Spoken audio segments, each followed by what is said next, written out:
Now we know in the Naruto storyline on the day of Naruto's birth, Konoha went through its greatest disaster, and that was the Nine Tails attack. On that day, not only did they lose their Hokage, but they also lost their Jinchuriki as well. And from this factor, the entire storyline was dictated by this one fact. And from there, from Naruto all the way to the Boruto series, the entire storyline went from this one situation. But what if that didn't happen? What if the Nine Tails attack didn't occur at all? Or, most prominently, what if the Nine Tails attack failed? How will this affect the storyline moving forward as a whole? Hey guys, I'm Dr. Kawi here and welcome back to my channel. And today I'm going to be doing a new what if, and that is, what if the Nine Tails attack failed? Part 1. I hope you guys enjoy, and actually, if you guys can please, I'm looking for 50 likes guys. 50 likes and I'll make another video right away, okay guys? So yeah, hit that like button, okay guys? Cool. But yeah, without further ado guys, let's get into this new story and let's begin.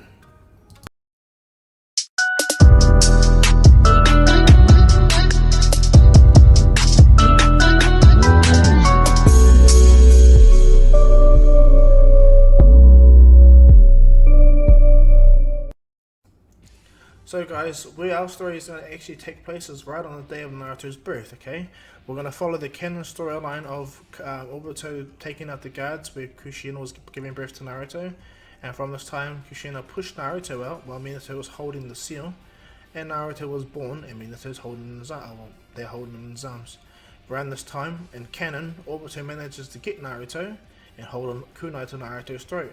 Minato made the decision to save Naruto and teleport away, and not only that, dislodge the paper bombs that Obito put on him to keep Minato distracted long enough for him to bind the Nine Tails and pull him out of Kushina. And doing so allowed it easy for him to summon the entire Nine Tails like in canon, and it led to the Nine Tails attack, which the storyline is based upon. But that's in that regard. But what if Minato reacted, okay? Now, how I might also justify this notion is, in the main storyline, Minato was able to take on 1,000 ninja, or at least stop 1,000 Earth Shinobi in the Third Great Ninja War, and that's in the blink of an eye apparently. So if Minato could do that there, then he'll be able to do, justify my ends of my story, okay guys?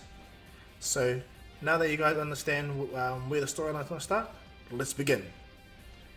Now as Obito holds the knife to Naruto's throat, or baby Naruto in a way, Minato's standing there thinking, this guy may go after Kushina and it's not good, and he came out of nowhere. But he's got Naruto as well. So Minato still rushes to grab Naruto, but as he grabs Naruto, Minato instantly, as he teleports, he does a shadow clone as he teleports away. And doing so, Minato leaves that shadow clone with Kushina and Obito in the room while he teleports with Naruto. He a little bit slower than canon, but he still manages to save him and Naruto from the bomb that's on the wrapping cloth. And so that still happens a little bit slower, but Minato still survives. Now the clone Minato instantly rushes Obito. Obito manages to get a hand on Kushina and pull the Nine Tails out until the Nine Tails chakra envelops Kushina, and he almost managed to place the Nine Tails under his control fully, you know. He almost able to fully gain control of the Nine Tails. But Minato appeared and punched right through Obito. Obito began to try to fight off Minato, not realizing that Minato actually made a clone, which blew his mind. And so Minato himself derived that this guy is either moving so fast or he's just fighting the clone. And as Minato tries to deduce, and because he's like the fastest man on the planet, like come on, Minato is just trying to do everything he can. Kushina herself is raging out. The Nine Tails chakra is emanating, exploding. What happens is Obito manages to get past Minato and he manages to get the Nine Tails under his control. And as Obito tries to get away, Minato manages to touch Obito, because that's the only time Obito can be grabbed or tangible, is when he teleports. Minato manages to touch him and remove the contract instantly. But not only that, Minato managed to put a rising seal. But Minato allowed this one situation, opening for Obito to kick Minato in the face, cradling him into the wall. Obito forced it down. He's like, damn it! He teleports away. But the Nine Tails is exploding out of Kushina. She's screaming in absolute pain. She's going through all the tail transformations like Naruto would have, but because she just finished giving birth to the Naruto, she's really drained and tired at this present time. And the Nine Tails is losing control now, because Minato not only removed Obito's control of the Nine Tails, he has gone wild, and he now sees opportunity to break out.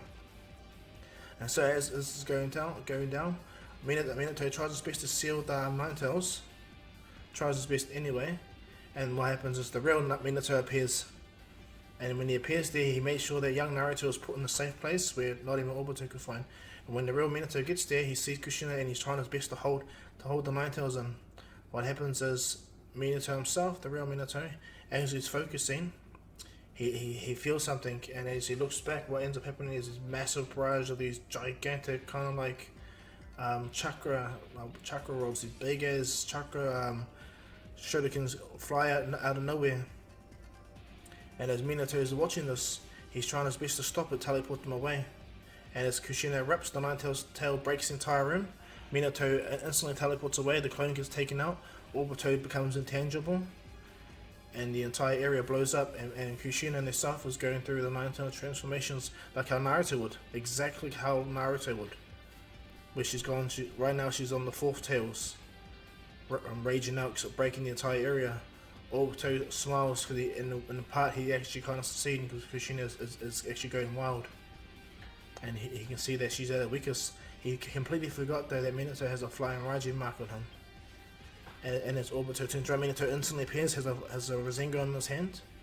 And Minato throws the flying Raijin kunai through his head. And as he does so, Obito goes right through him. Obito tries to catch Minato, but he teleports behind it. This time though, Obito manages to react and he turns around to try to kick Minato, but because Minato has a flying Raijin mark on Obito, it was pointless.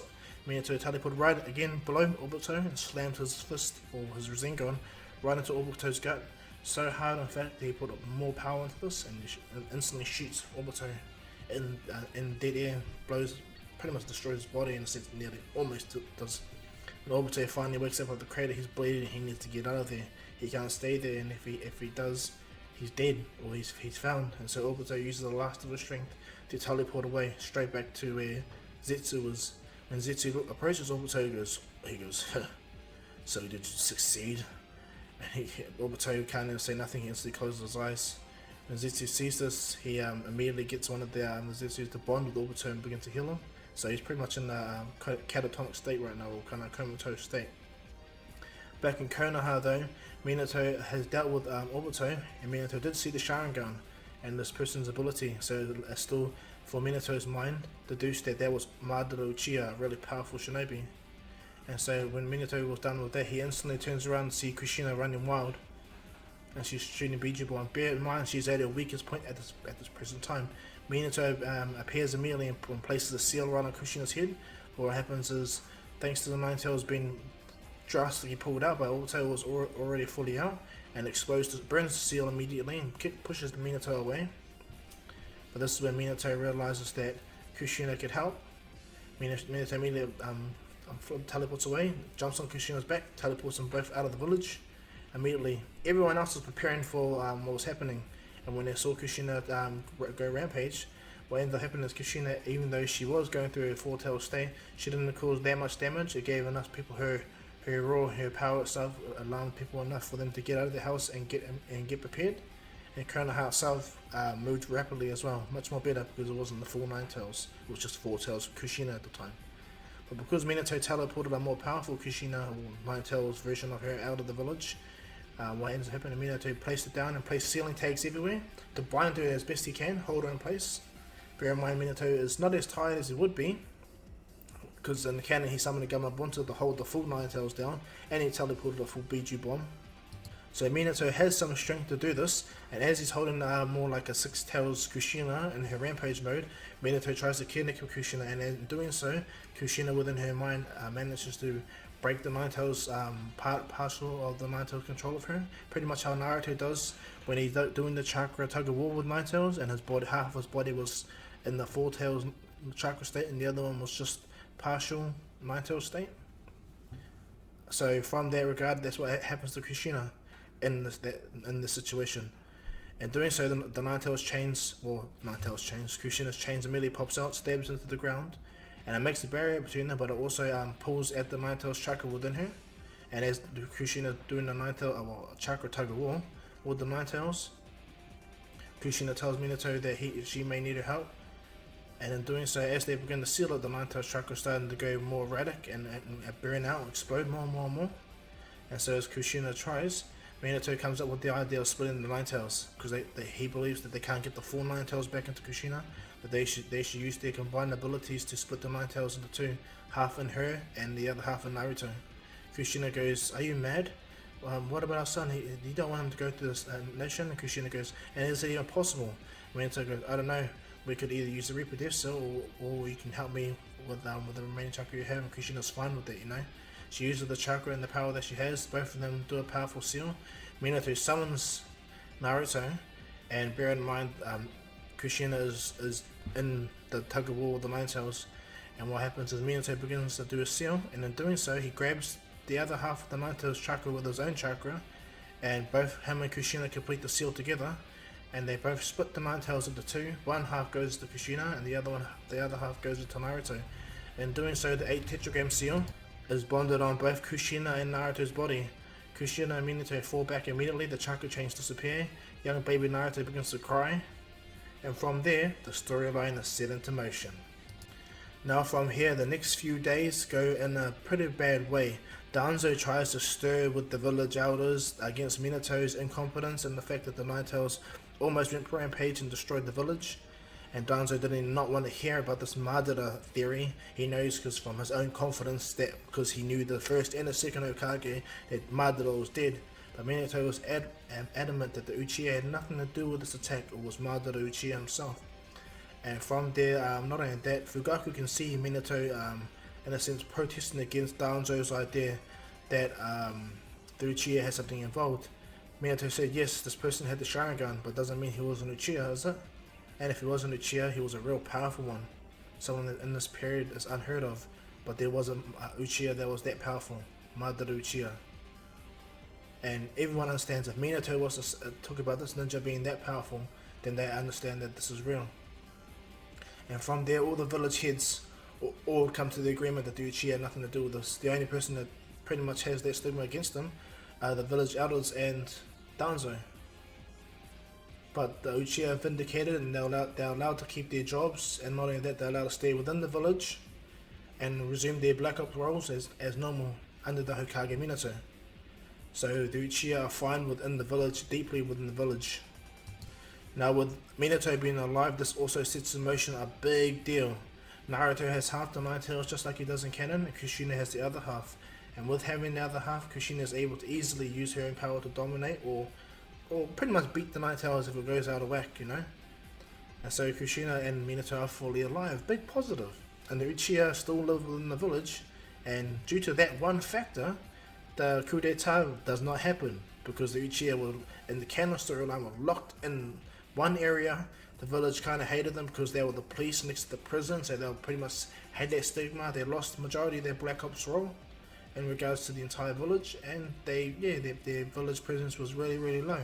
But because of the fact that Minato and the village heads all agree that the Uchiha didn't have nothing to do with the Nine Tails attack, in fact, the Konoha police force was in action immediately, showed that they were innocent, and so the Uchiha not only keep all their postings and their roles, and they get to still stay within the village like everyone else does, which makes Fugaku happy. And so the Uchiha incident when it comes to the coup d'etat does not go down whatsoever. Well, at this present time anyway. But so yeah, so in that regards, we're going to do a slight narration or a slight look at what happens with Minato being alive. This set in motion a much more grandiose task or much more powerful situation within what's going to happen. And I mean like Obito. Obito was in like a comatose state for a bit.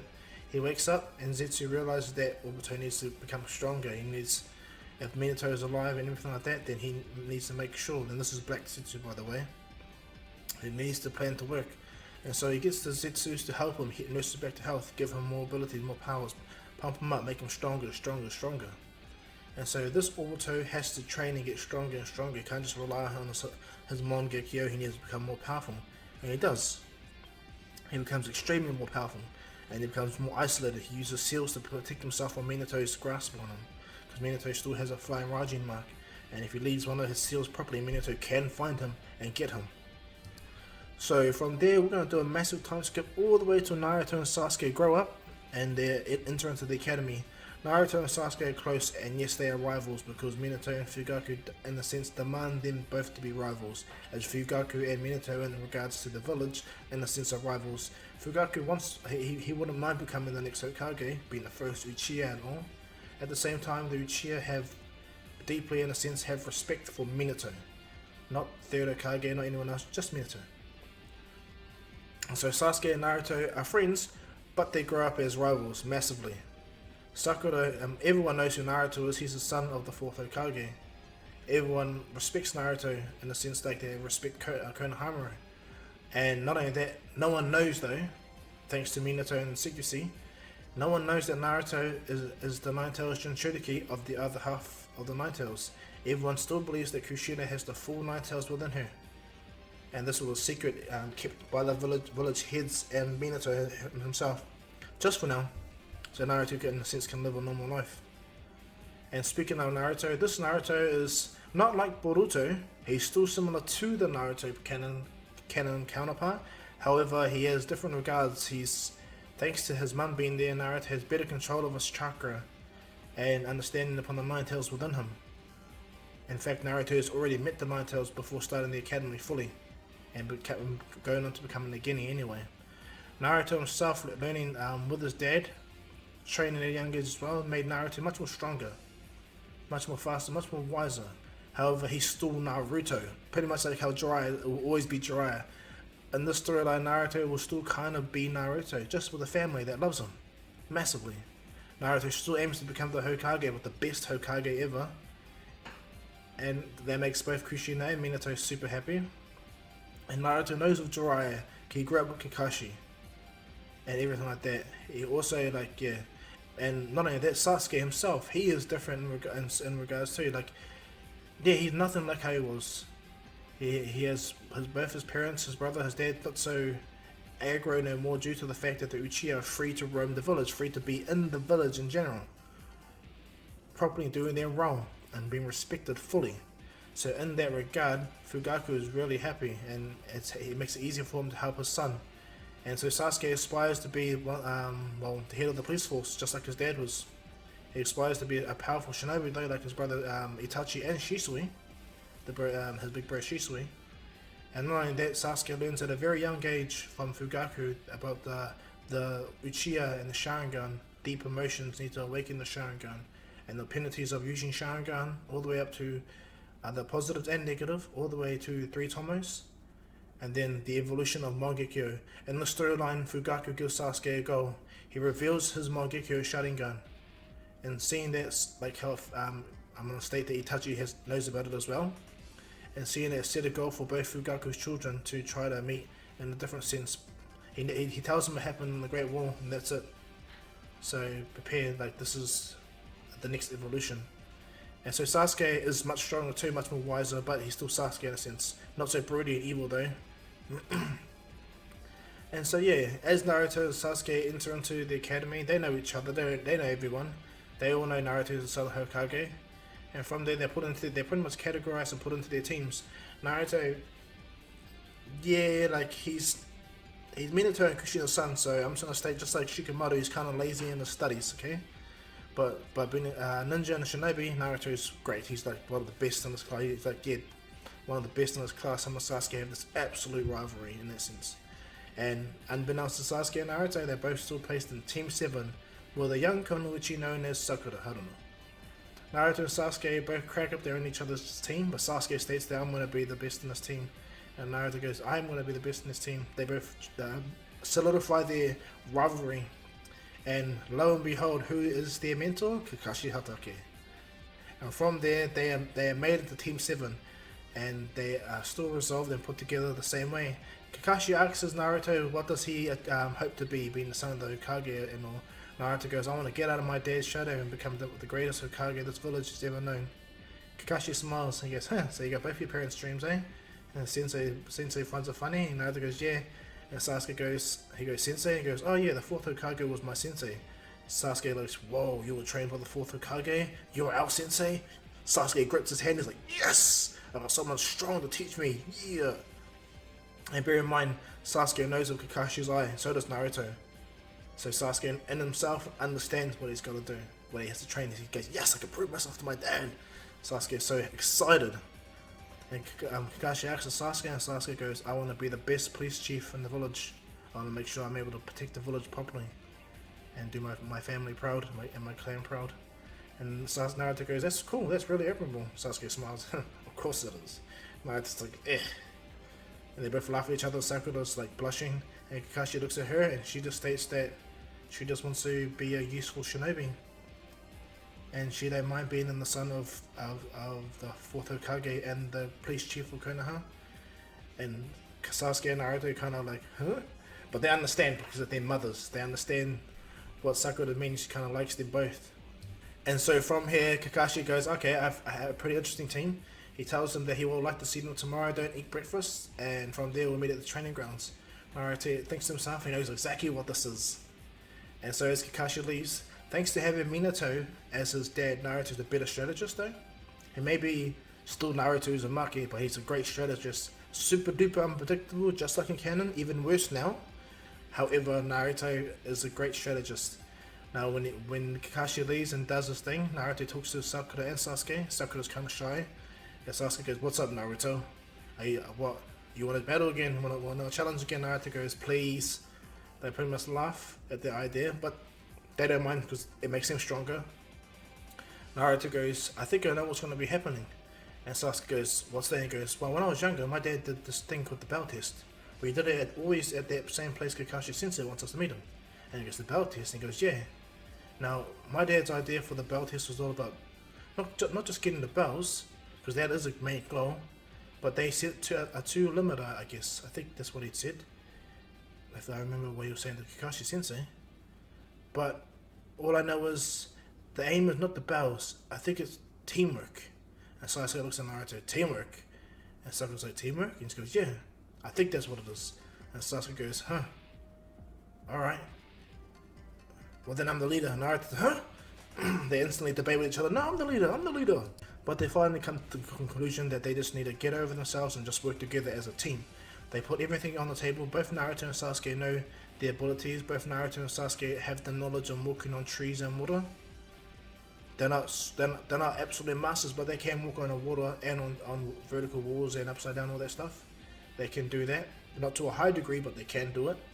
Not only that, Sasuke has a high level of when it comes to fireball jutsus, and he's pretty good with shuriken jutsus as well. Naruto himself has done a lot of speed training. Minato has put Naruto through a lot of speed training with weights and not only that, little drills all through Naruto's life. So Naruto in a sense is continuously wearing weights to build his speed up, build his strength up. Naruto in a sense wants to become as fast as his dad, and so Minato kind of gave him a training regimen to make himself fast as well, like how Rock Lee wears those weights on his legs. Naruto pretty much has similar things on his body to allow for him to train and get faster and faster. And so as they talk and they understand, Sakura just states she has no real skill, she's willing to learn and everything like that, and Naruto and Sasuke look at this as a big problem, a really big problem. And so instead of scolding her or putting her down, both of them agree that they need to eventually over time work together as a team to get her up to scratch at least. For now, we'll try our best to not lead Kakashi towards you, but we'll leave openings for you to try and get the bells from Kakashi. And she's like, alright. And so as they all agree and understand what, in a sense, what they need to do, they immediately go, well, it comes the next day, at least anyway. But before the bell test goes, back at Naruto's home the night before, Kushina asks, oh, so how was your day, Naruto? Naruto goes, oh, it was fine. Kakashi is my sensei now, so that's that. Team 7 was Sasuke and Sakura. And Kushina goes, oh, Sakura, and what's she like? And Naruto's like, yeah, she's pretty good. She's pretty cool. But me and Sasuke have a long way when it comes to her. And Kushina looks at Naruto and goes, what do you mean long way, Naruto? And Naruto's like, no, never goes, mom, no. We mean we need to help her get stronger, like us. And she goes, oh, well, that's good, son. And so from there, and not only that, Sasuke also tells his parents that he's in Team 7, so does Sakura. Sakura's parents are joyed to know that Sakura is in Naruto and Sasuke's team, the Uchiha and the Uzumaki, or the Hokage's family anyway, connected to that, so that makes them happy. And Fugaku's like, interesting. You can get strong. You can get strong against your rival while being on the same team. This could motivate you and get you stronger. Sasuke. Who knows? You can possibly become as strong as me. Nah. And Sasuke looks at his dad. And so from here, everything pretty much goes well. And so back to the training ground anyway. Naruto, Sasuke, and Sakura are ready. They haven't eaten. And Kakashi appears. Minato knows exactly what's going down, so he's kind of happy. And so from this, what ends up going down is Kakashi goes, "Now I know you two have skill. I've heard and I've seen, of course, being in the village, of course. And not only that, me and your brother Itachi are Black Ops Ombre members, so we're all friends in that sense anyway.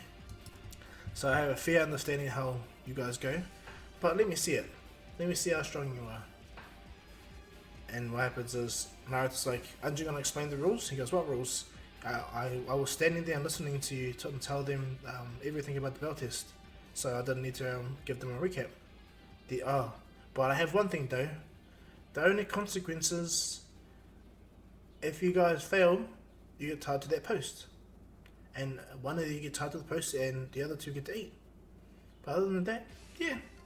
And you go back to school and not become a Genin at all, and you have to restart the shinobi, become a shinobi and all that stuff. Naruto was like, "What?" The Sasuke, Sakura and Naruto all look at each other like their confidence kind of gets shattered a little bit. And they look at each other and they have to take it really seriously. And Kakashi sees in Naruto the seriousness in his eyes the moment he actually takes it seriously. Naruto goes, "Alright then, taking it seriously, Kakashi sensei. That means that you gotta kind of take this seriously and reveal your Sharingan." And Kakashi kind of laughs at Naruto and goes, "Please." And Sasuke and Naruto look at each other. And Sakura's like, "Sharingan?" And he goes, just stand back, Sakura, and be ready." Naruto immediately removes his weight bands off his legs and drops them. And Kakashi goes, "Oh, rolling at the big guns, Naruto. I heard about that training. I'm looking forward to seeing how fast you are." And Sasuke also pulls his kunai by his face just like how Naruto does. And Sasuke focuses his chakra absolutely as best he can. And when he finally gets it, he opens his eyes. He kind of strains for a bit, but he manages to activate the Sharingan. And when Naruto sees it, he goes, "Whoa, man, when did you activate that?" And he goes, "It was when me and my father trained. He put me through some rigorous training. It was intense. I never went through such pain, like such hard training before." Now it's like, "Whoa, that's so cool." And they're ready themselves. And as Kakashi goes, "Well then, since you guys are ready, let's begin." And the moment Kakashi says begin, Naruto speedboats to Sasuke. Sasuke runs, but Naruto's already gone. And Kakashi's like, "Huh?" Naruto appears by Kakashi and disappears immediately. And Naruto body flicks behind Kakashi, but Kakashi's able to swipe Naruto. Naruto's able to dodge it. And Kakashi's like impressive in his mind. He can't believe it. Naruto disappears again and appears right by Kakashi and tries to throw a kick on Kakashi's blind spot. And as Kakashi turns around, he blocks Naruto's knee.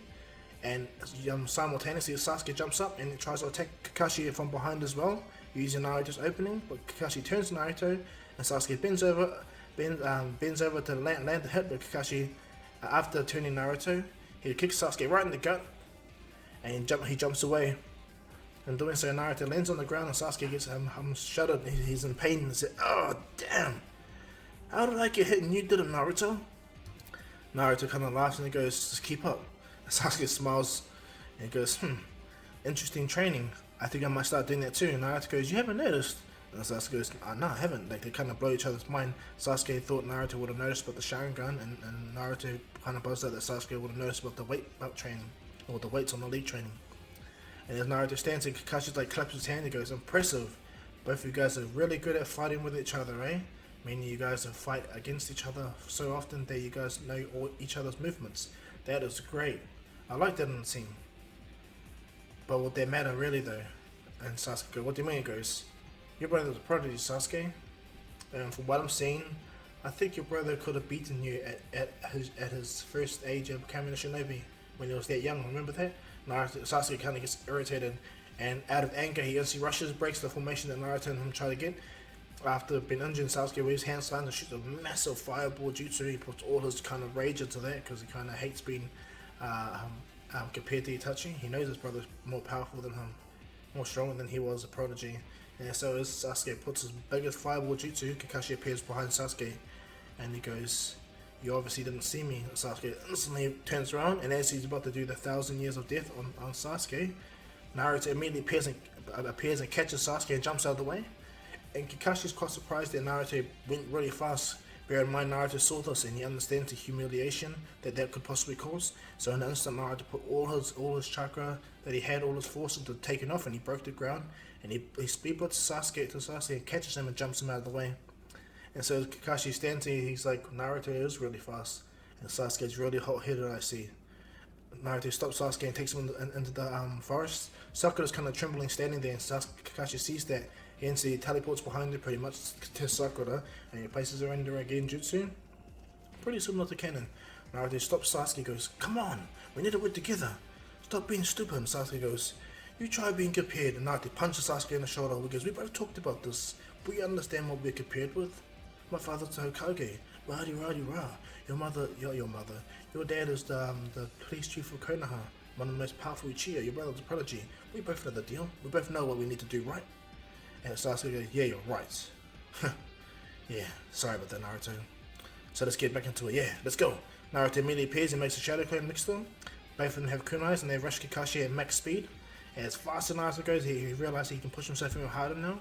And as he begins to fight Kakashi begins to take this actual seriously, because Naruto is moving pretty fast with 2 shadow clones. And Kakashi's quite impressed. And then what happens, this is when Sasuke immediately appears, and he starts to enter into his own taijutsu.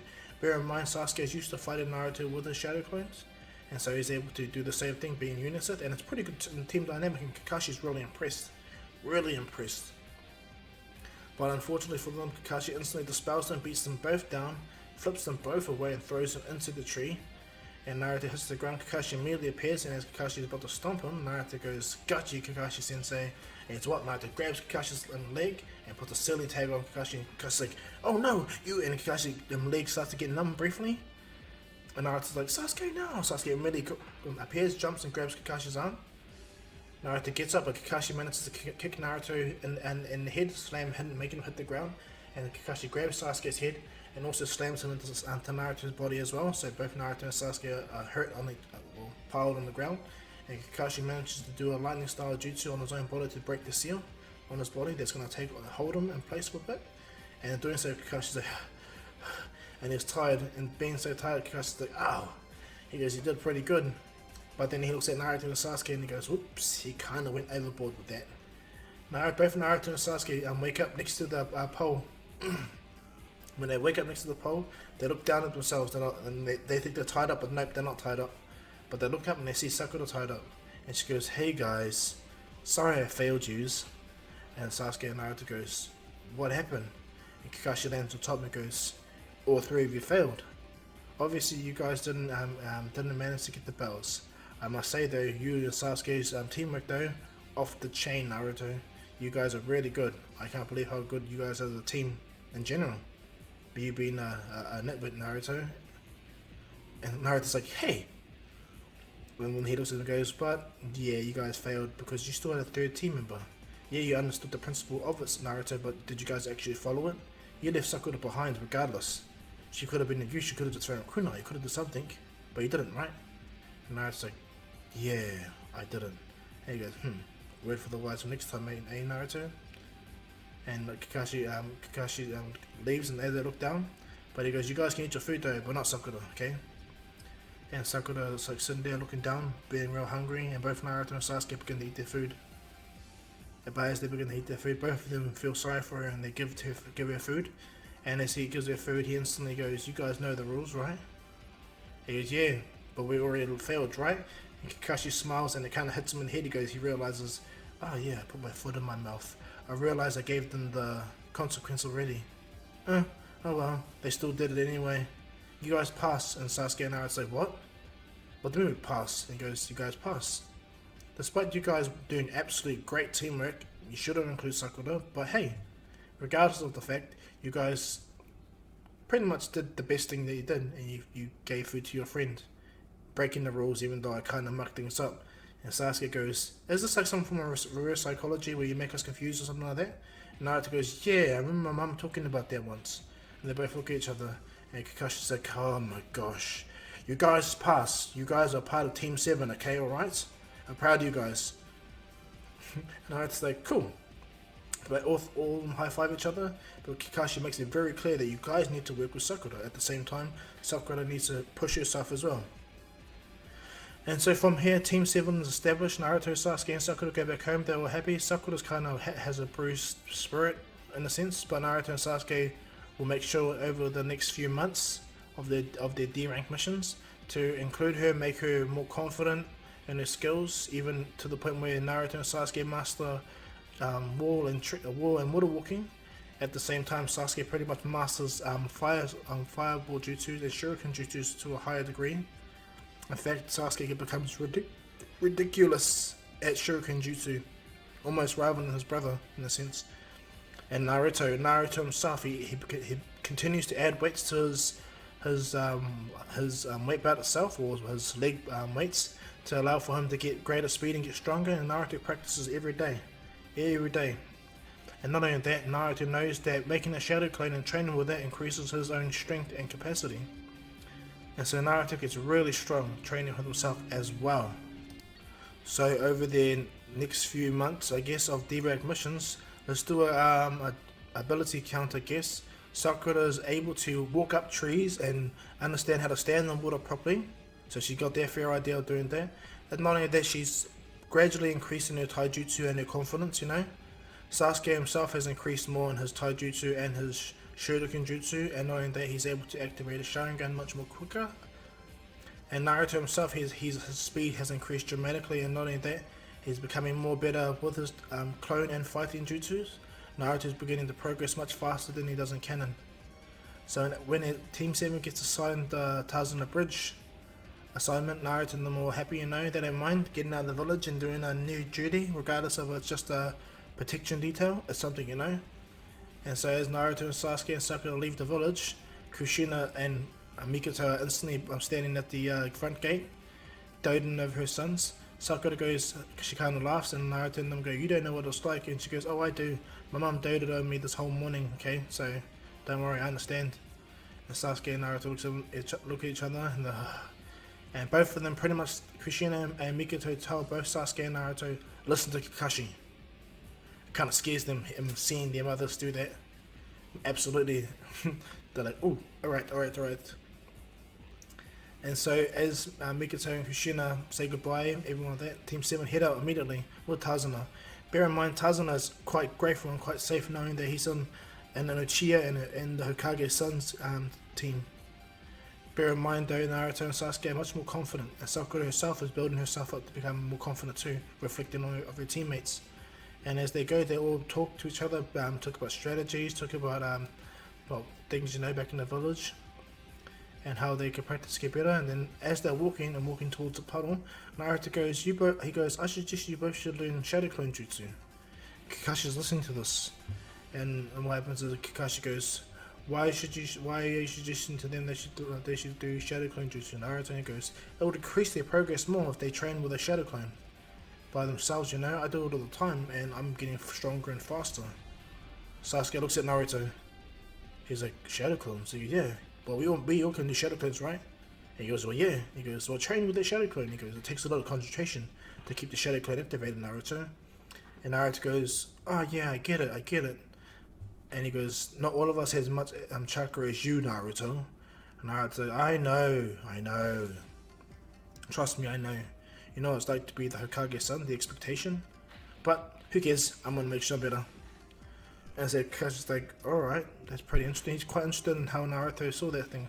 Sakura hearing that, she's confident now. She knows what she needs to do to become stronger, to prove to herself she's not useless to the storyline in general. And so, because Sakura, everyone can do Shadow Clones, or this training method will become super effective very soon. But as they walk past the puddles, both Sasuke and Naruto notice the demon brothers appear, and as they appear, they don't even come close to Kakashi at all. Instead, both Naruto and Sasuke stop them both from moving immediately.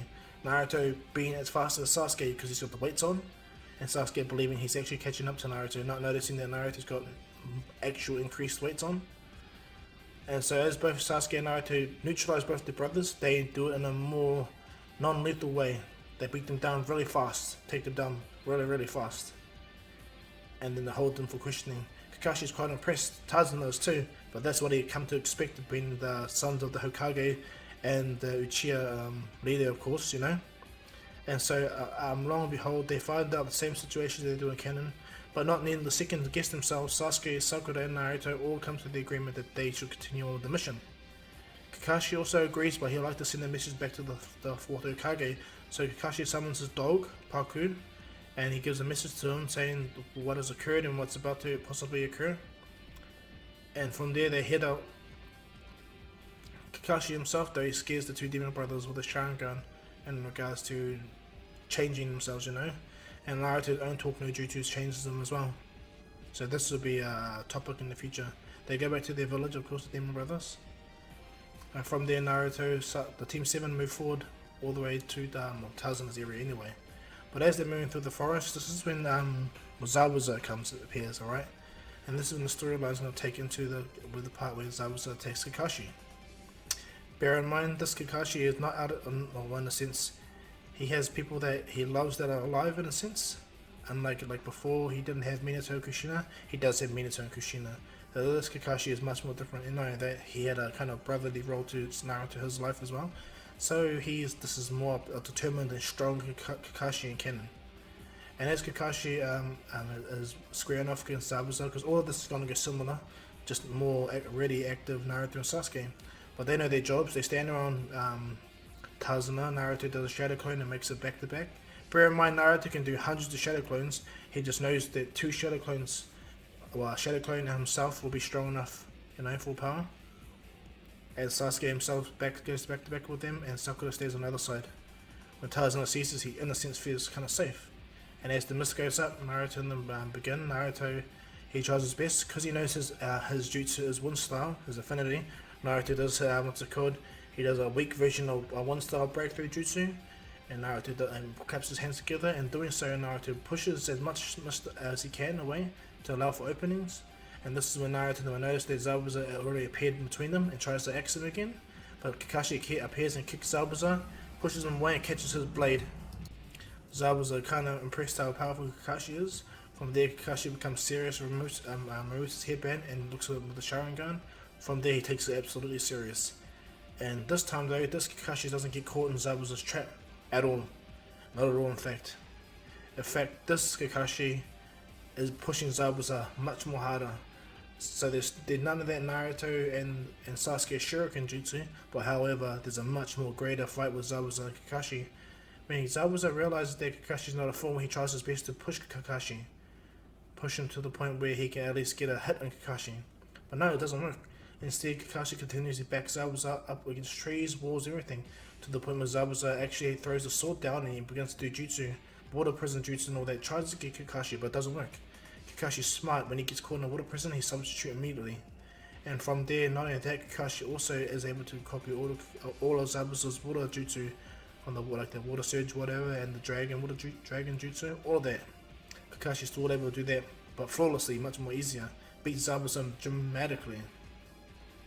Zabuza begins to panic because he's overwhelmed by both attacks, and when he goes for the sword, Kakashi stands on Zabuza's hand, throws a kunai through Zabuza's hand, picks up the executioner blade, and as Zabuza swings to go cut Zabuza's head off, when Kakashi grabs the executioner blade and swings to cuts Zabuza's head off, Haku chucks some bombs through Zabuza's neck, and Kakashi looks at him. Haku goes, "I'll take it from here." He lands. Kakashi is seeing and respecting that Haku is had a missed Ombu member. Kakashi puts down the executioner blade and walks away, believing that Zabuza has been killed and he will respect that the mist will take back the Rogue Shinobi. He puts the sword down, looking at the sword, knowing that the sword's pretty fat and it'll be pretty good and he'll like it. From there, Zabuza leaves. Kakashi's not as tired as he is in canon because he didn't get caught up in the water prison. Kakashi closes his eyes. He's puffing a bit, but he says he's alright.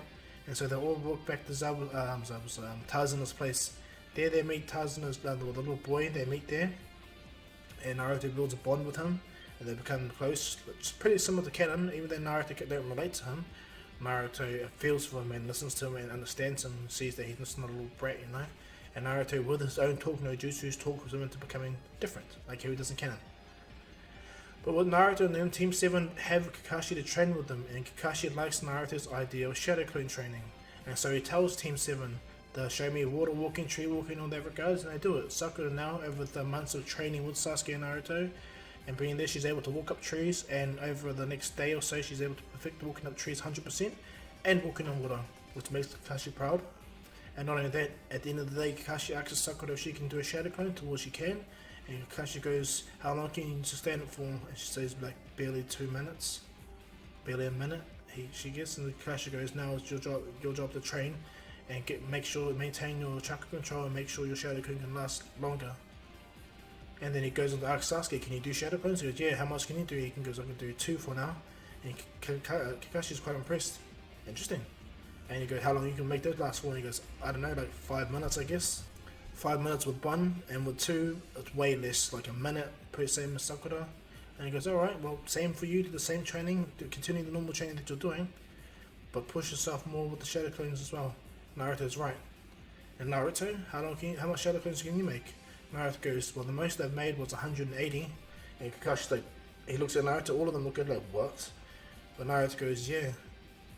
But I learned from Dad that having 1 shadow clone and training with that, yes, it takes longer, but it's a stronger opponent, stronger person to get fight against, and like that, more the rewards in a sense. Even though I have ace up my sleeve when it comes to it anyway, a perfect jutsu that Dad and Mom don't know about. I'm saving it. And Kakashi's like, alright. But he's impressed, and he understands that Naruto has massive chakra being Uzumaki.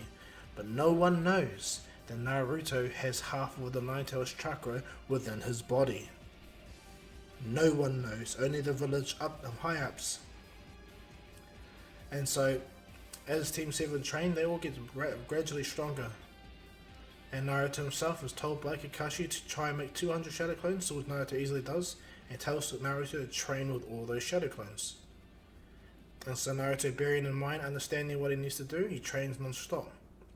Naruto, knowing all the jutsus his parents taught him, Naruto just increases his taijutsu battles, and not only that, his reactions and his speed. Minato gave Naruto reaction trainings, and so having 200 clones, Naruto trains non-stop, until Kakashi is fully ready, the bridge is fully done, and everyone's ready to go to the bridge, and protect Kazuma. And so as this goes down, on that fated day, Naruto is completely exhausted training with the shadow clones. He hits the ground, he completely collapses and falls asleep. This is when he meets Haku. And from there, Naruto learns the same principles as he does from Haku as in canon. Naruto knows what's necessary, but he understands the goal and something to focus on. And so, as Naruto wakes up, he heads to the bridge over time, and he sees that Kakashi is fighting Zabuza. This time, Zabuza is not taking Kakashi lightly. And not only that, Sasuke is fighting the Yonbo member, the one that had the mask that took Zabuza. As Naruto's appear, he still has his weights on, and they're still on him, and he has no time. He needs to pick his fight, so he rushes to Sasuke and jumps into the fight. And as he gets into the ice prison with Sasuke, Naruto looks at him and is like, Sasuke, you alright? And as Haku throws sin bonds at them, Naruto easily dodges it. Sasuke has Sharingan activated, he gets stabbed 3 times in the shoulder and on the leg, and he's like, Naruto! And he goes, watch out! And Naruto's like, I see.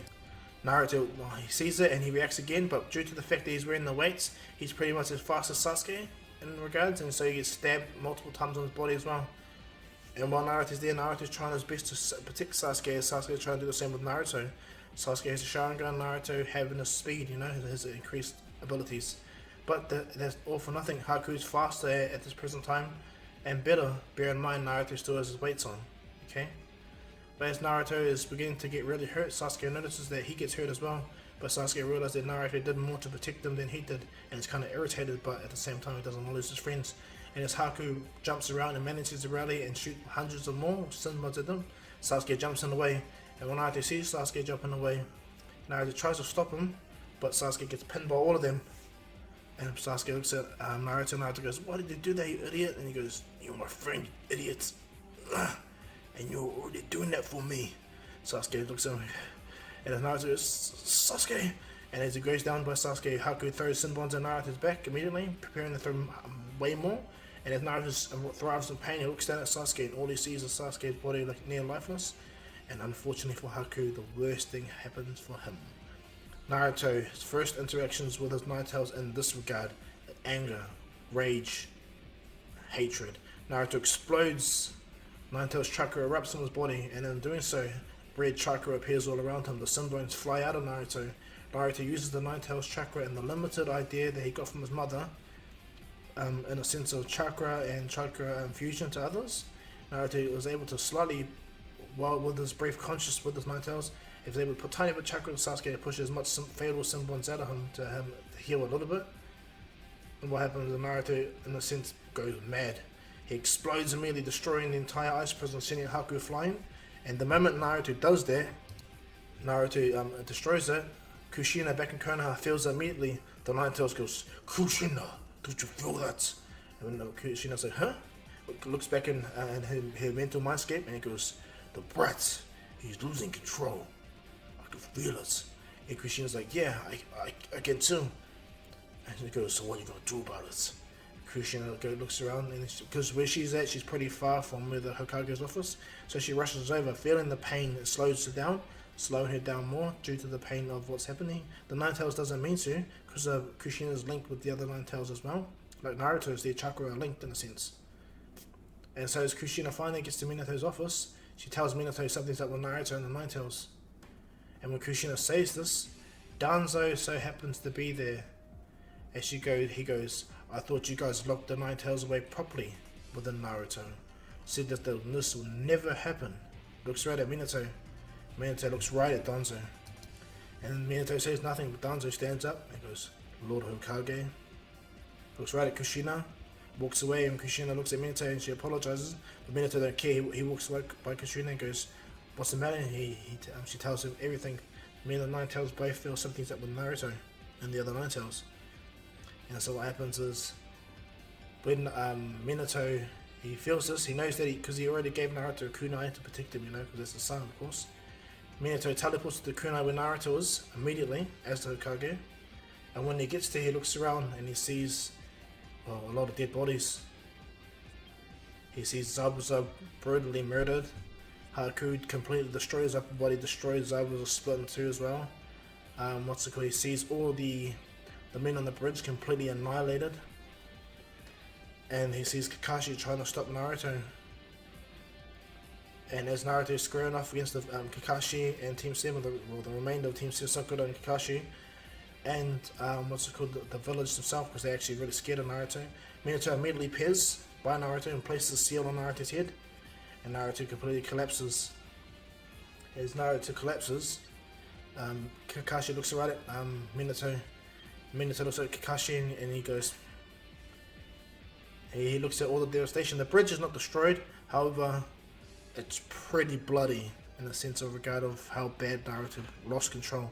Bear in mind, the Nine Tails that's within Naruto absolutely resents him in regards of, if he has a chance, he's going to let loose absolutely to get free, He was almost close to that before, and Naruto's weaker than Kushina in the sense of chakra.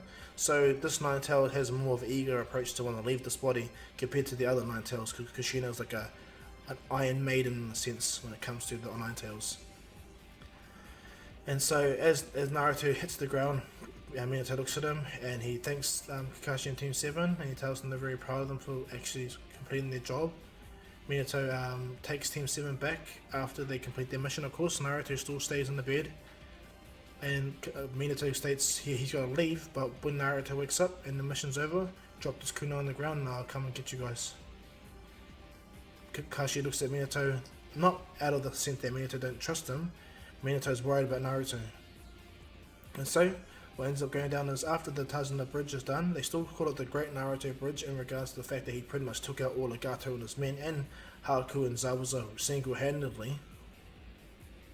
Kind of scared them, of course, but hey, this kid had some power they didn't recognize. Kakashi recognized it in a sense. He knows what in regards to what exactly it is.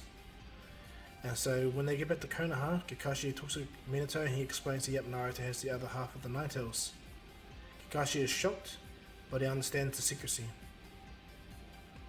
And so from there, Kakashi is brought up to speed on how to kind of seal Naruto before he gets to like 4 tails in a sense, or 3 tails, and that's the same seal Jiraiya gives Ken and Kakashi, but Kakashi is able to weave the hand signs to do it too. so just in case. And so Danzo's biding his time with all this information he has now. So he's going to be affected as well. And so as Naruto is back in the village, Sasuke and Sakura are kind of scared on approaching Naruto in regards to that he may lose control like that again. And Naruto explains that he won't, he just didn't know what came over him. Sasuke goes, the last thing I saw was your eyes turn into like some red eyes, like a weird Sharingan. And then this chakra exploded over you, and from there, nothing else. And then when I woke up, the entire bridge was riddled with destroyed bodies. And Sakura was like, yeah, Naruto lost control. He just destroyed everyone so fast that not even Kakashi Sensei saw it. And Naruto looks at him, so he realizes the power that he has within him is even more dangerous now because he's becoming really strong. And the weights that he has on his body, that way he originally had on his body, will be really light to him now because he's just pushed himself to a different extreme. And so what happens is, after Naruto's been monitored, he's seen by his family, his parents and all that, everything goes kind of different. Naruto and them still get into the Chunin exams, but this is when Kushina starts to talk to Naruto and help him.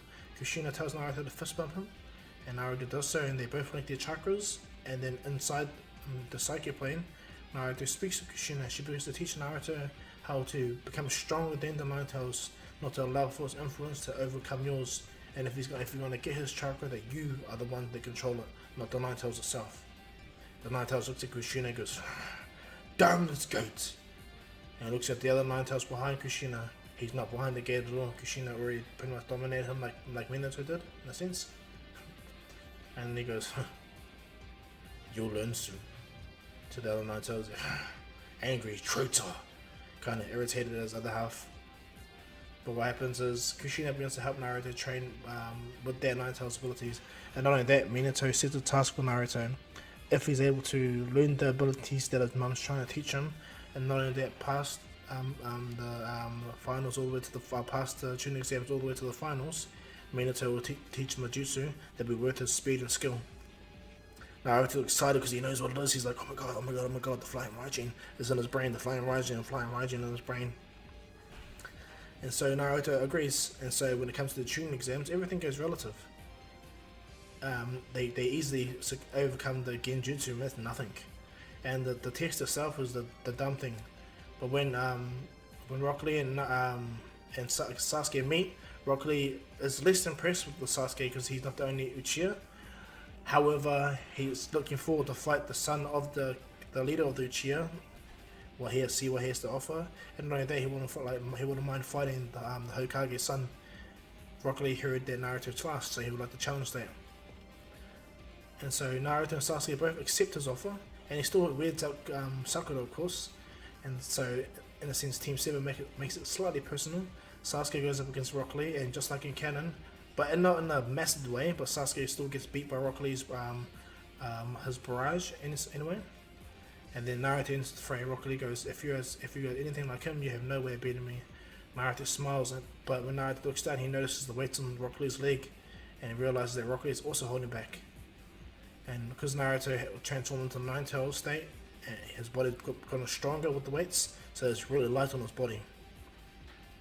And so the moment the battle begins, Naruto and Rock Lee disappear. Rock Lee noticed also the weights on Naruto's legs, and as they're fighting, exchanging blows, taijutsu battles, reacting to each other's blows backwards and forth, Rock Lee goes to Naruto, who goes, I see you're wearing weight belts on your leg.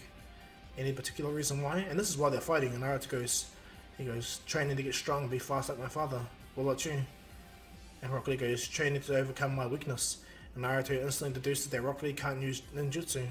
Naruto instantly creates a gap and does a breakthrough jutsu. Creates a gap, and Rock Lee goes, hey, you cheated, you can't. And Naruto goes, no wait, you can't use jutsu, can you? And Rock Lee goes, yeah, so what? And he goes, incredible. And you're this powerful? I can't believe it. And Rock Lee's like, whoa, what? And he goes, Naruto walks over and goes, I would like to continue this fight more often, but I think this is not allowed right now. But hey, you're really something else there. I'm looking forward to training, getting strong, and fighting against you. What's your name again? And Rock Lee's kind of taken aback by the Hokage's son. They were in the middle of a fight, and he was able to break them both away. And he's like, oh, my name is Rock Lee. And Naruto shakes his hand and goes, nice to meet you, Rock Lee. I'm Naruto Uzumaki, and I'm keen to take you on as a new rival as well. Rock Lee smiles, understand that Naruto has the same goal to become even greater and stronger. Rock Lee's happy as they shake each other's hand. They go off. Guy watched it all, and he saw like he couldn't believe how great it was. Sasuke's kind of irritated and he wants to get revenge, but hey, he understands. Not only that, Sasuke kind of buzzes out that Naruto's speed and taijutsu skills are off the charts, and it kind of leaves like a little bit of a jealousy in his mind, a little tiny bit of a jealousy in his mind anyway.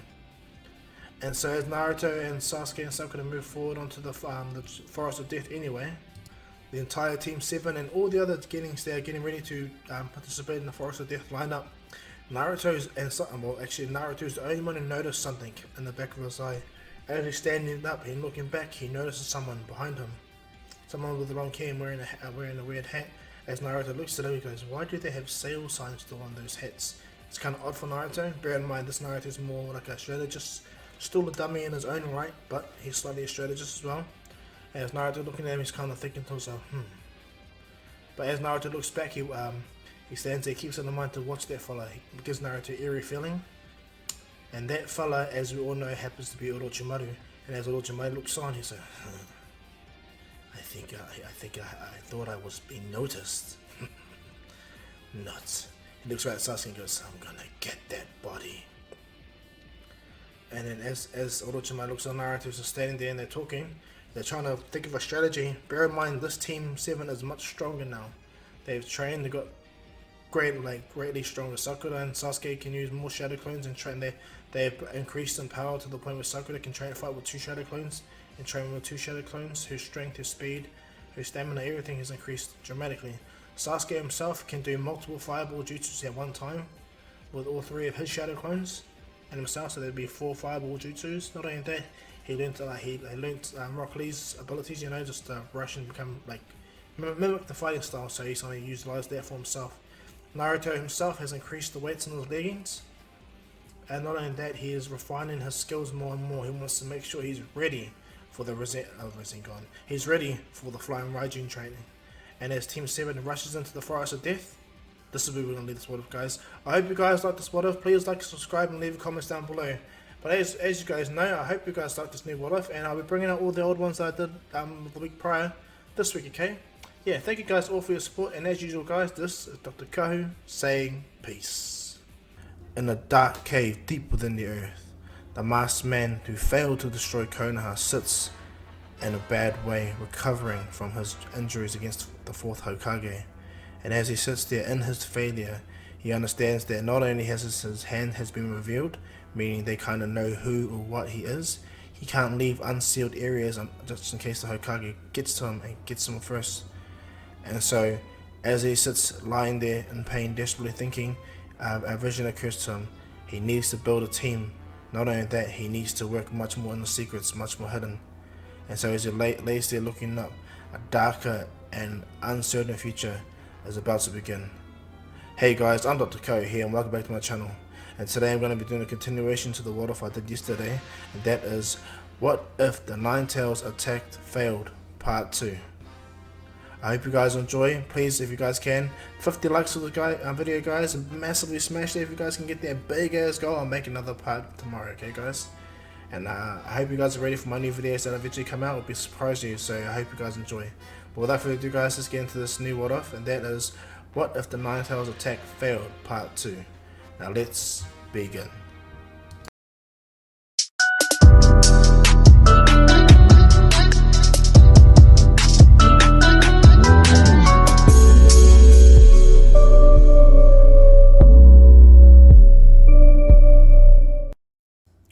So we last left off guys, Team 7 was preparing themselves to enter into the Forest of Death, and before Naruto went in, he felt this ominous feeling from a person in the back. That person, as we know, is Orochimaru. So from there, let's begin part 2. So as Team 7 enters into the forest, they make sure that they maintain a sense of unity and a sense of teamwork, better teamwork, and as they discuss stuff, they all understand that they need to do things. Sasuke wants to prove himself to be strong, more powerful than Naruto is, and not only that, he wants to, well, make it look good in his father's eyes, I guess. Sakura herself, she just wants something to prove to herself, she needs to become stronger for her team. She's quite grateful that these two are putting the effort into her, and so she's going to do the same, put effort into fighting as well. Naruto himself has a goal. His goal is to become the best Hokage they can be, and now that his mother taught him how to at least access and see the Nine-Tails chakra fully, Naruto has a goal to also master that chakra as well. And so as they're into the Forest of Death, Naruto and them begin to scout and find teams. Unlike the canon storyline, they weren't as say mumbly or fumbly around the entire forest. Instead, this team was more determined, more ready. Naruto and them all go through the forest much more stealthy, agile, faster.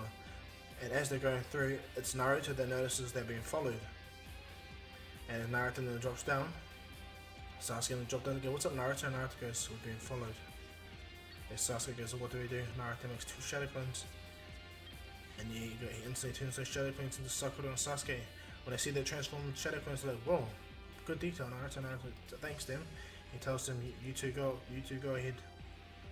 I'm gonna have a look at who these guys are, okay?" And Sasuke and them go ahead as Naruto jumps up on the train and waits for him. And as he sends the other 2 away, the people that are following them sees Team 7 scatter, and in themselves they also scatter as well. And by the time they catch up to Team 7, these people are the Cell Ninja that technically attack Naruto and them and canon much later in the storyline. But for this regard, Orochimaru's in a sense signals them to attack them first, target them first, and as I stated, Team 7 took a different route, so gain the attention of other people. And so as the Sound Ninja begin to attack, Naruto's clones get caught out immediately, transforming back to his normal form, and they speed blitz majority of them, of the Sound Ninja that are there. And what happens is, as Naruto walks up, another Sound Ninja appears behind Naruto. Naruto turns, but Sasuke already appears, kicking the Sound Ninja. And doing so, they gain up hand. As Naruto and them look at each other, they're like, "Well," Sasuke goes, "I'm guessing you couldn't handle this by yourself." And Naruto goes, "Yeah, but I knew they were following us. I don't know why they were following us though." And then instantly Naruto feels it, and Sasuke feels it as well. They stand there frozen. And as Naruto turns around, he looks back and he sees the same guy that he felt ominous with. The same guy that creeped him out the last time. And as this person walks up to them, he licks his lips and looks and goes, "Sasuke Uchiha, why have you grown?" Sasuke looks at this person and goes, "Who the hell are you? I don't know who you are. How do you know my name?" This person licks his lips and he goes, "Don't want to spoil the surprise there, young one." And as Naruto looks on, he can't believe how ominous this person's presence is. And as he looks at Naruto, he goes, "Naruto Uzumaki, I see, the son of the 4th Hokage. My only threat here." And as Naruto looks at him, he's like, "What the hell? Who is this random person?" And as Naruto gets over his fear of that bloodlust that Orochimaru is racing, Naruto instantly speed blitzes him and tries to hit him and get him. Orochimaru catches Naruto's hand and flips him over. But Naruto is able to easily recover. But as he recovers, Orochimaru appears in front of him, throws a kick at Naruto's face. But Naruto is able to catch the kick and flip up in the air. He lands in the tree and Orochimaru starts to press Naruto, which is incredible because Orochimaru is really, really strong, actually. But as Naruto is beginning to defend, Orochimaru can't believe that this little kid is as good as he is. But then Orochimaru stops, spins, kicks him, sweeps Naruto's foot up, and throws him down. And as he does so, Sasuke jumps up as Orochimaru predicted. Orochimaru jumps around, grabs Sasuke, and slams him into the tree. But unlike the canon timeline, this Orochimaru is not gonna give Sasuke the curse mark. That's not his goal. His goal is to kidnap Sasuke and take his body. That's his absolute goal. Regardless upon what it is, Orochimaru's goal is to take Sasuke's body then and there. Will take him out of the village and steal his body. Even though he has more Uchiha, and not only that, Itachi exists. Orochimaru is slightly scared of Itachi, because Itachi himself has made a massive name for himself. He's a legend in a sense, and so his body is a little bit unobtainable at this present time.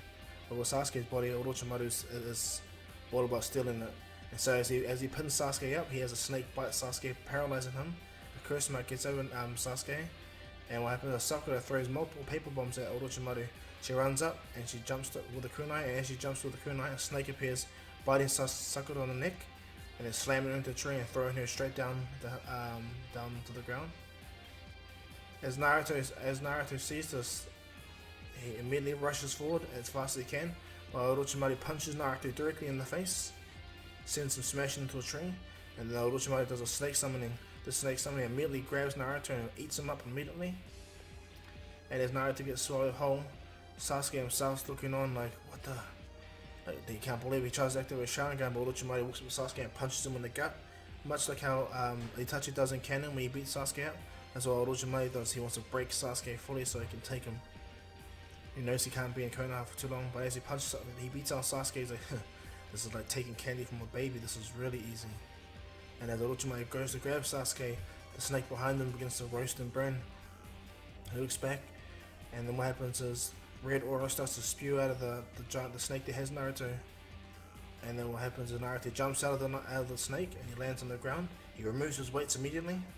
He's only got the Nine Tails chakra cloak at this present time, but that's enough. As he removes the weights, he throws him at the snake, killing the snake immediately. Actually dismembering more of the snake due to the weights. But as Naruto turns into speed blitzes Orochimaru, and when Orochimaru sees this, he jumps away, and they begin to fight. And Orochimaru has to now press and give him more now, because this Naruto is not a person to be trifled with.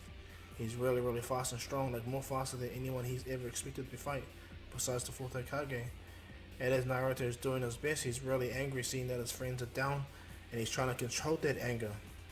Kushina feels it, but she only feels a smaller degree of it, and so she realizes that Naruto is just using it in a way where it could possibly help him. The Nine Tails also agrees with Kushina as well, but they stay on standby. Minato himself, he's just been the Hokage, so of course he's going to regard and disregard it as well. But this is also a unique training curve for Naruto, because if he passes this training, then Minato has another training for him. Yeah.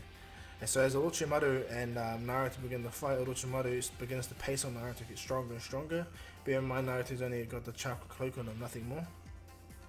And he's got his weights off, but Orochimaru can't keep up with Naruto in a sense, but he has to actually put the effort in. And so as Naruto and Orochimaru begin to go all through the trees, Orochimaru realizes that with this little brain in front of him, he can't actually take the body of Sasuke right now. But Sasuke is badly beaten too, and Orochimaru knows if he leaves, Sasuke could possibly die, so he thinks about it.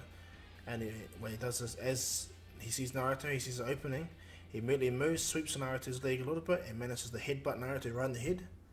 Jumps up, kicks Naruto in the face again, jumps over and stretches his neck out, and bites Sasuke, giving him the curse mark for now.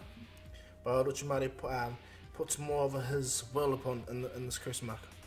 Because having Minato alive, Orochimaru in itself had to develop much more powerful things. So this curse mark that Orochimaru gives Sasuke is going to be much more stronger than canon, but it's going to give Sasuke a greater desire for power, a greater desire to shine better than anyone, a greater desire to come to Orochimaru. And as he pumps more of his essence into the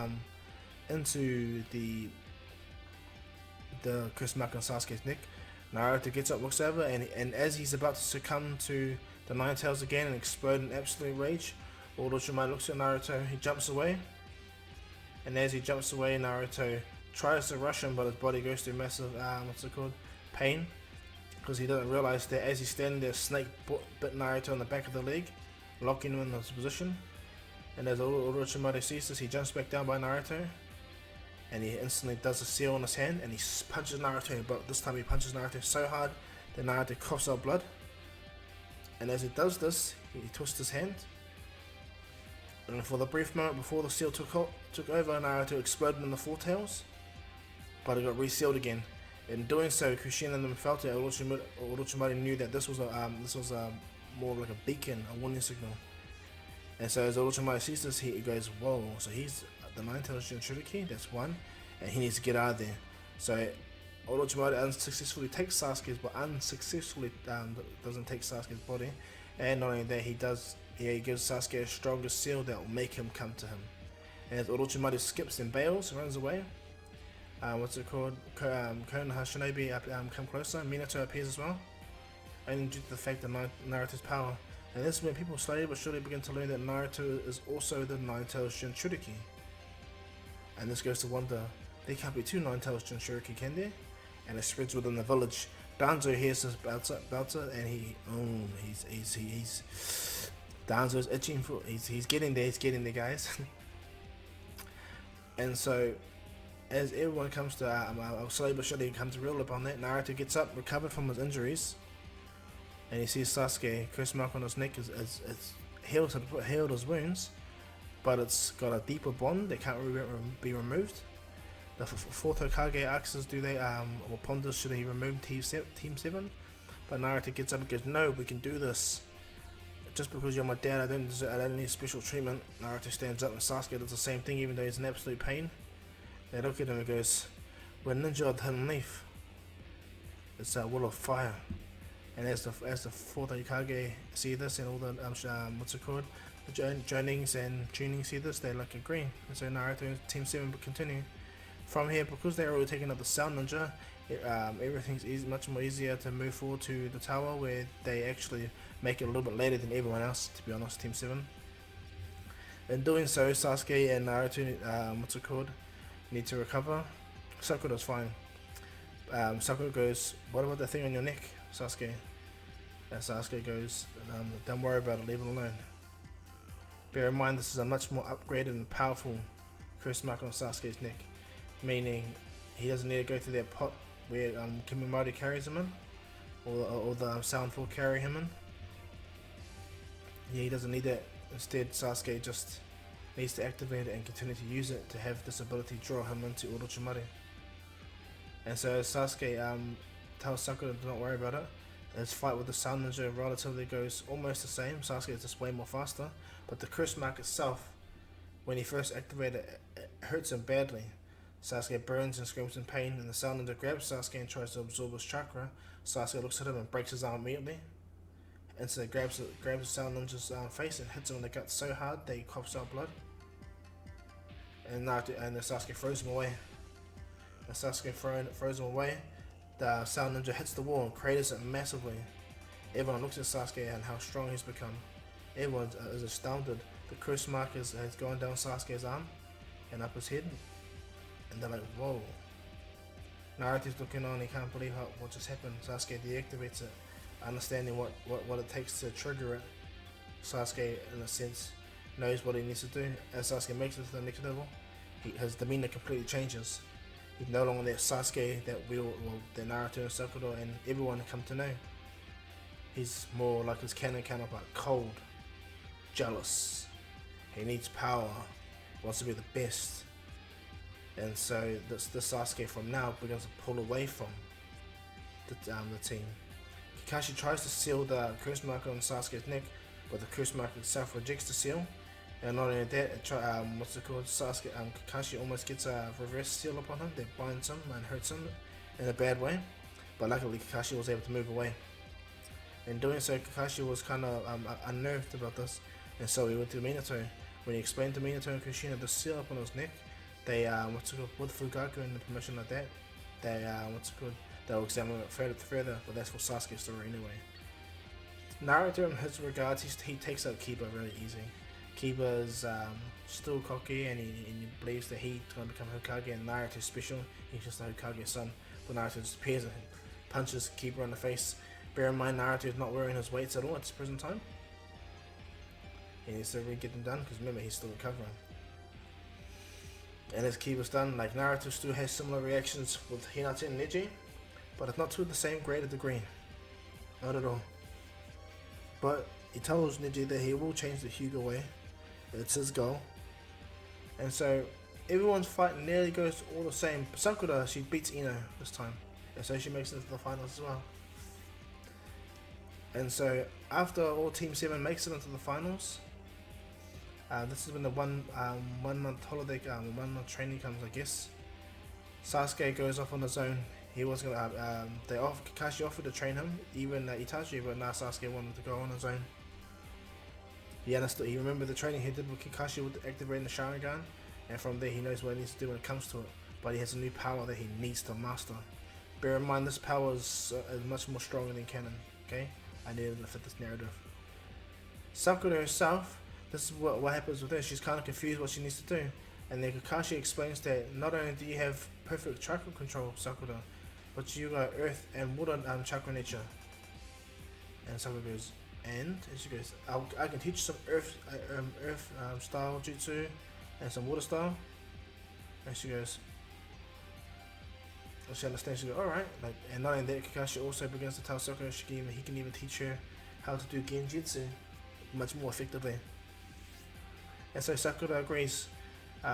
With the Shadow Clone training that she does, and with Kakashi himself, Sakura will become way stronger in canon. And of course, her goal is to make sure she don't fall behind her friends. But she's feeling the ominous coldness from Sasuke. That is changing her. And then when it comes to Naruto, this is when Naruto's so excited. One, he's healed, and he talks to Minato. Minato himself states to Naruto that he can't train him, but he's got the perfect training for him. Naruto's like, the flying Raijin, the flying Raijin, the flying Raijin. And Minato opens his hand, and he goes, it's this. He powers the Rasengan, and he shows it, and Naruto's like, the Rasengan? Oh, come on, Dad. Can you give me something even better than that? Yeah, the Rasengan's good and all, but come on, the flying Raijin. I could use that to do anything, you know? I'll never be late home. Mom will never have an issue with me. And Minato smiles and goes, you really think you can learn that jutsu? And Naruto goes, I gotta go for myself, Dad. Not only would I be able to learn the Rasengan within this time period of me being training, but I'll also learn the flying Raijin as well, if you teach me it. And Minato goes, well, I don't have the time to teach you that. And even though this is a little bit more skilled for you to learn, I'll go with it, okay? Jiraiya Sensei is back in the village soon, so hopefully you can find him, and I'll convince him, or you can convince him yourself to train you. Naruto's like, awesome. Minato teaches Naruto the principles. He shows them the balloon, rotate the balloon, and then shows Naruto the principles of rotating the rubber ball, and then doing the same thing but in the hand without it. And so Naruto only got to see it once, but he understands the idea. Minato gives Naruto multiple water balloons and, well, a rubber ball at least. And so as Naruto goes on, Minato also gives Naruto a scroll that Jiraiya is meant to give him. Naruto, what's this? He goes, this is a scroll to teach you how to do the flying Raijin. Yes, I knew you were going to ask me. Yes, I knew your reaction. You're my son after all. And not only that, you're like your mother, kind of predictable. Naruto smiles. Kushina stands behind Minato. Predictable, Minato, huh? Minato and Naruto like it's alright. I'm just. Kushina smiles. She goes, well, I'm happy you compare me to him in some ways.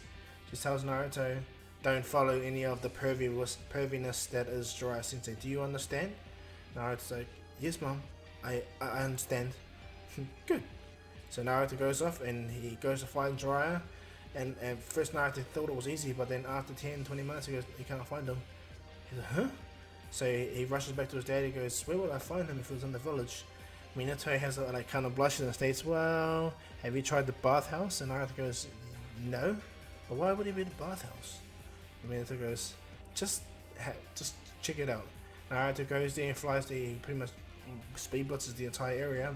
Bear in mind he's got his weights back on now, but they're more heavier and he's starting to get stronger and stronger, this Naruto. And faster and faster.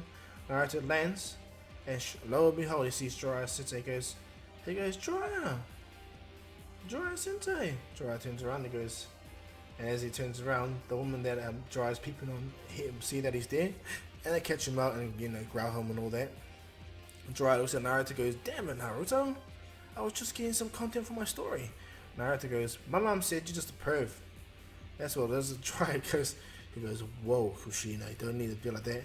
Naruto smiles. Anyway, I'm so happy I found you. He goes, oh, and Naruto goes, well, Dad can't train me, and Kakashi Sensei is training with Sasuke, so, and Sasuke, well, he wants to do his own thing, I guess.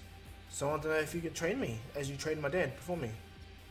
My dad gave me a few things that I need to do first, but I wouldn't mind becoming your student too, Jiraiya Sensei. Jiraiya goes, you're already calling me Sensei in regards upon that. Jiraiya smiles and goes, okay, what does your father want you to learn? My father wants me to learn the Rasengan and the flying Raijin. Boom! Jiraiya's like, I can teach you the Rasengan, but the flying Raijin, are you kidding? Naruto goes, yeah, well, Dad wants me to learn the Rasengan. He wanted me to learn the Rasengan, but I pressed and I told him that I'll learn the flying Raijin too. And Jiraiya goes, did you make a bet? And he goes, no. And he goes, So you put down a goal where it's nearly unachievable by normal people's standards, and there is no better goal, right? I'll take you on as my student, but I'll make a bet with your father. Naruto's like, alright, and he goes, did he give you the scroll at least? And Naruto opens the scroll, and a kunai falls out. Naruto catches it, and Jiraiya looks at it and goes, he's like, whoa, that's a pretty good kunai. Naruto looks at it and goes, well, this is different. This is not like Dad's one. And as Naruto looks at the what's it called, the kunai, Jiraiya goes, oh, it's a new kunai for you. And Naruto learns the principles of how to make his own sealing formula on the kunai eventually, but Jiraiya has everything. And so Jiraiya goes, alright then, I'll take you as my student, but first let's eat. They eat first, and they head out straight to the opening of the forest, well, into the area with the train. And this is where Naruto and Jiraiya begin to train. Jiraiya goes to Naruto, before we start, are you able to extract chakra from the Nine Tails? Naruto puts his hands together, he focuses, and then he opens his eyes. The Nine Tails chakra emits around his body. And Jiraiya goes, very interesting. Naruto states to him, I've been training for this ever since Mom showed me. I've been trying to master this and maintain this power. And Jiraiya goes, that's really good. That'll be important for the next jutsu I'm going to teach you. Naruto goes, the Rasengan? And he goes, no, you're my student, so you're going to learn it my way, okay? Naruto's like, oh, alright. And so Jiraiya goes, teaches Naruto the summoning jutsu. And after a few goes, Naruto eventually gets the summoning jutsu. He summons Gamabunta. But Gamabunta doesn't have as much of a negative reaction to Naruto like he does in canon. Because he knows who Minato is, and he's a Toad Summoner, Jiraiya is. He's seen that Naruto goes, who's this little scamp on my head? And Jiraiya goes, oh, that's Minato's son, Naruto. And he goes, oh, another one. So you want us Toads to be your summoning, hey brat? Naruto goes, I'm no brat. My name is Naruto Uzumaki, and I'm going to become the most powerful Hokage to ever live. I'm gonna step out of my dad's shadow, and he's gonna be behind mine. And Gamabunta's like, that's a big shadow he cast over you, so good luck on you, kid. Yeah, why not? I got a little goal for you anyway. And Naruto goes, oh, and he goes, I guess if you can hold on to my head for the next hour or so, I'll be your summoning. And Naruto goes, alright then. And so Gamabunta shakes himself around, jumps himself around, goes hardcore to try and get Naruto off him. But Naruto, because he's able to stick to things with chakra, he stays on Gamabunta all the way to the end until Gamabunta kind of tires himself out and he goes, alright, yep, I'm your Toad summoning. Bear in mind this took like a day and a half, or let's say a day in a sense, for Naruto to master his proper ability. He gets Gamabunta as his summoning contract, and as Gamabunta leaves, Jiraiya smiles and goes, just maybe, kid, just maybe. Alright. Let's begin your father's training, I guess. Naruto gets a water balloon and goes, well, give it a go, kid. And this is when Naruto begins to focus. Bear in mind he has a bit of chakra control training thanks to his mother teaching him and making him understand how to utilize chakra fully in regards to his own power, because he's got too much chakra. And so Naruto focuses, his focus and concentration is much better, and he pushes himself. But he's only able to make a shake for the next couple hours, and it frustrates Naruto. And then Naruto realizes, and he grabs about a good 10 water balloons and makes 10 shadow clones. And as they all begin to practice, he puts both his hands together, and as he holds it for the next few hours, they all push themselves non-stop to the point where they finally begin to rotate, compress, and they blow up the water balloon. And as the one that blows up the water balloon does that, the shadow clone deactivates, and Naruto understands exactly what he did, and all the experience of all the other 10 shadow clones. Naruto puts his hands together and he focuses and he focuses and he finally gets it. He blows up, he does again, he blows up the water balloon and he moves on to the rubber ball. The rubber ball takes him a while to learn. And so Naruto, even though he has 10 shadow clones, he pushes himself, begins to shake him, expand, but goes back down, keeps going. Days pass on, Naruto finally does it when he breaks the rubber ball. Naruto is so excited, but Jiraiya realizes the reason why Naruto is progressing so fast is because he's doing 10 times the work compared to other people. And so once Naruto is done with that, let's say 4 days have passed. Naruto stands there ready to do the final product. Jiraiya opens his hands up and he goes, so this is what you're aiming for with the Rasengan. And Jiraiya powers it up and hits the tree with it and blows a perfect circular hole. As Naruto sees it, he can't believe how great the Rasengan is. Jiraiya states, this is chakra control at its most extreme mode, Naruto. Naruto gets extreme and goes, yes, because you have to violently compress this Rasengan while you rotate it, and when you release it, it's one of the biggest. And Jiraiya turns around, sees a stone, he puts more energy into it, and he hits the stone, completely obliterating the entire stone. And Naruto sees it, he's like, whoa. And Jiraiya goes, yes, Naruto. And as Naruto begins to do it, he begins to practice having both his hands over his 10 shadow clones. Naruto goes with the number 10, he pretty much likes it, and as he begins to power it up, slowly but surely Naruto slowly gets a Rasengan. And so over the next 2 days, Naruto gets to the point where he gets a big enough Rasengan, way bigger than Boruto's. And as Naruto holds the Rasengan, he holds it, powers it up more. And Jiraiya looks at Naruto, he's quite surprised. And Naruto is about to deactivate, Naruto, like, and he kind of getting frustrated himself, just like Boruto. Naruto throws the Rasengan, but this Rasengan doesn't disappear like Boruto's one. Instead, it stays the same as it does, and when it hits the tree, it blows up that tree, much similar to Jiraiya, just in a weakened state. But when Jiraiya sees that Naruto can threaten Naruto through the Rasengan, this blew his mind. He's like, the Rasengan wasn't made to be thrown.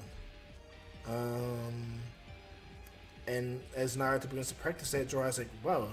And all the shadow clones disperse. Naruto gets really tired. They sit and rest, and they eat and they relax.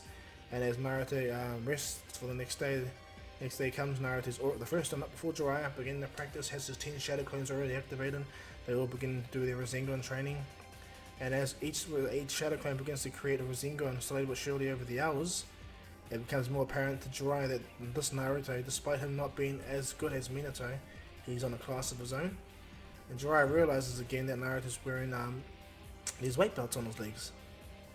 And as Naruto is finishing his Rasengan training, he's able to make a proper Rasengan. One proper Rasengan. Without Shadow Clone. And as Naruto once again holds the Rasengan, he uses the Shadow Clone to increase the Rasengan like how Jiraiya did, and makes a much more slightly bigger and compressed version. But that'll become to another time. But as Naruto holds the Rasengan, Jiraiya goes, alright, let's see how powerful it is. Jiraiya summons his Rasengan, and both of them clash, and it's made very apparent that Naruto has got the Rasengan really good, and he got it within the first week of his training, which blows Jiraiya's mind. But he understands that Naruto's unorthodox training of 10 Shadow Clones has required him to learn that. And this is when the most rigorous task happens. After Jiraiya is satisfied with Naruto's Rasengan, from there Jiraiya pushes Naruto every single day to the extremes, reaction speed, everything like that. Jiraiya uses all his jutsus to make sure Naruto's speed, and not only that, he tells Naruto to increase the weights of his weight belt by at least 3 times his weight right now. And when Naruto does that, he's really slow as he's in canon at this present time, and Naruto's trying to jump around and fight and move around. Jiraiya's like, but Naruto realizes that what Jiraiya's trying to do is get Naruto even more stronger, more faster. Jiraiya states to Naruto, he goes, I want you to get to the point, get strong to the point where you don't need to wear these. And you'll be as fast as you can, maybe as fast as your dad. But until then, Jiraiya begins to beat down on Naruto really, really fast, getting his reaction speed and everything all the way up there, making him really, really near his father's level. And so when it comes to, when 3 weeks pass, Naruto has finally got a perfect seal on his kunai. Bear in mind, he uses shadow clones. He used 10 shadow clones to acquire this ability to use the flying Raijin. And Naruto, he can use it to the not to the same degree as Minato, but Naruto can still use the flying Raijin in a sense where he can spam some teleportation zone due to the fact that he has a lot of chakra. And so as the Chunin exam day begins, Naruto finally sees his mom and dad. Bear in mind, he spent the whole month with Jiraiya. When he sees them, Minato looks at Naruto and he goes, you look stronger, my son. And Naruto smiles at his dad. Jiraiya goes, yeah, surprisingly, this brat did really well. Almost can state that he probably did as good as you, if not a little bit better. And Minato goes, oh? How's his Rasengan? And he goes, he's already mastered it. And Minato looks at Jiraiya and he goes, granted he can't make it bigger without a shadow clone. Your son's already pretty much, in my opinion, mastered the Rasengan.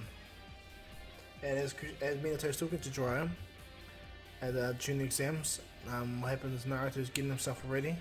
Sasuke hasn't appeared yet. Sakura and Kakashi have appeared, and from there, Sakura's ready to fight whoever she's fighting. When she sees Naruto, she sees that Naruto has become a lot stronger. Naruto's body has become more defined and toned. and he's starting to get more thicker and stronger. And then Naruto stands there, he looks at Sakura, and they both see each other and see that they're much stronger. When it comes to Gaara and Sasuke's fight, even Fugaku's worried about his son because no one's seen him, not even touching. And so as the storyline progresses more, Sasuke and Gaara's fight gets pushed later on. Like normal, it's Naruto versus Neji. Neji stands there and looks at Naruto, and tells him that you're gonna change the Hyuga. Oh, and bear in mind that Jiraiya has removed the seal that Orochimaru placed on Ninetales thing. I thought the mail mentioned that, my bad. But anyway, as Neji and Naruto square off, Neji berates Naruto, stating, "You're gonna change the Hyuga? You? How are you gonna do that?" Naruto stands right there and he goes, "So I'm looking forward to a great fight."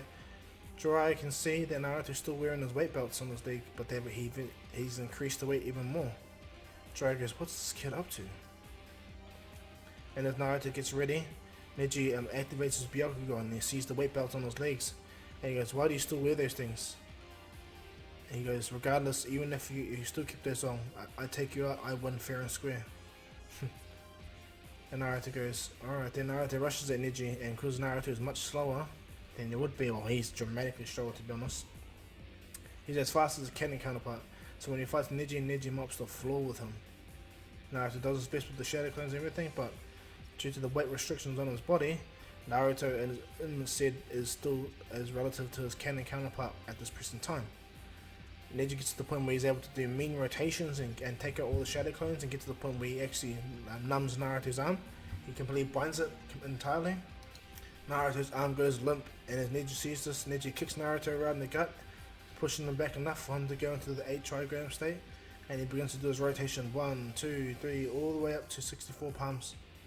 And as he cracks the entire 64 palms on Naruto is left stunned. And blood comes out of his mouth. Everyone's watching, even Kushina, like everyone's shocked that Naruto to swim through this. And as they're watching, Sasuke appears on the roof looking down at Naruto. Looks up and goes, "And you are my rival, you weak coward."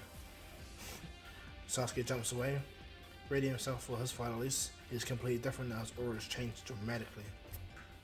He has a lust for power that can't be quenched with Sasuke, and as he watches on, Naruto's standing there and frozen, and Neji goes to hit Naruto.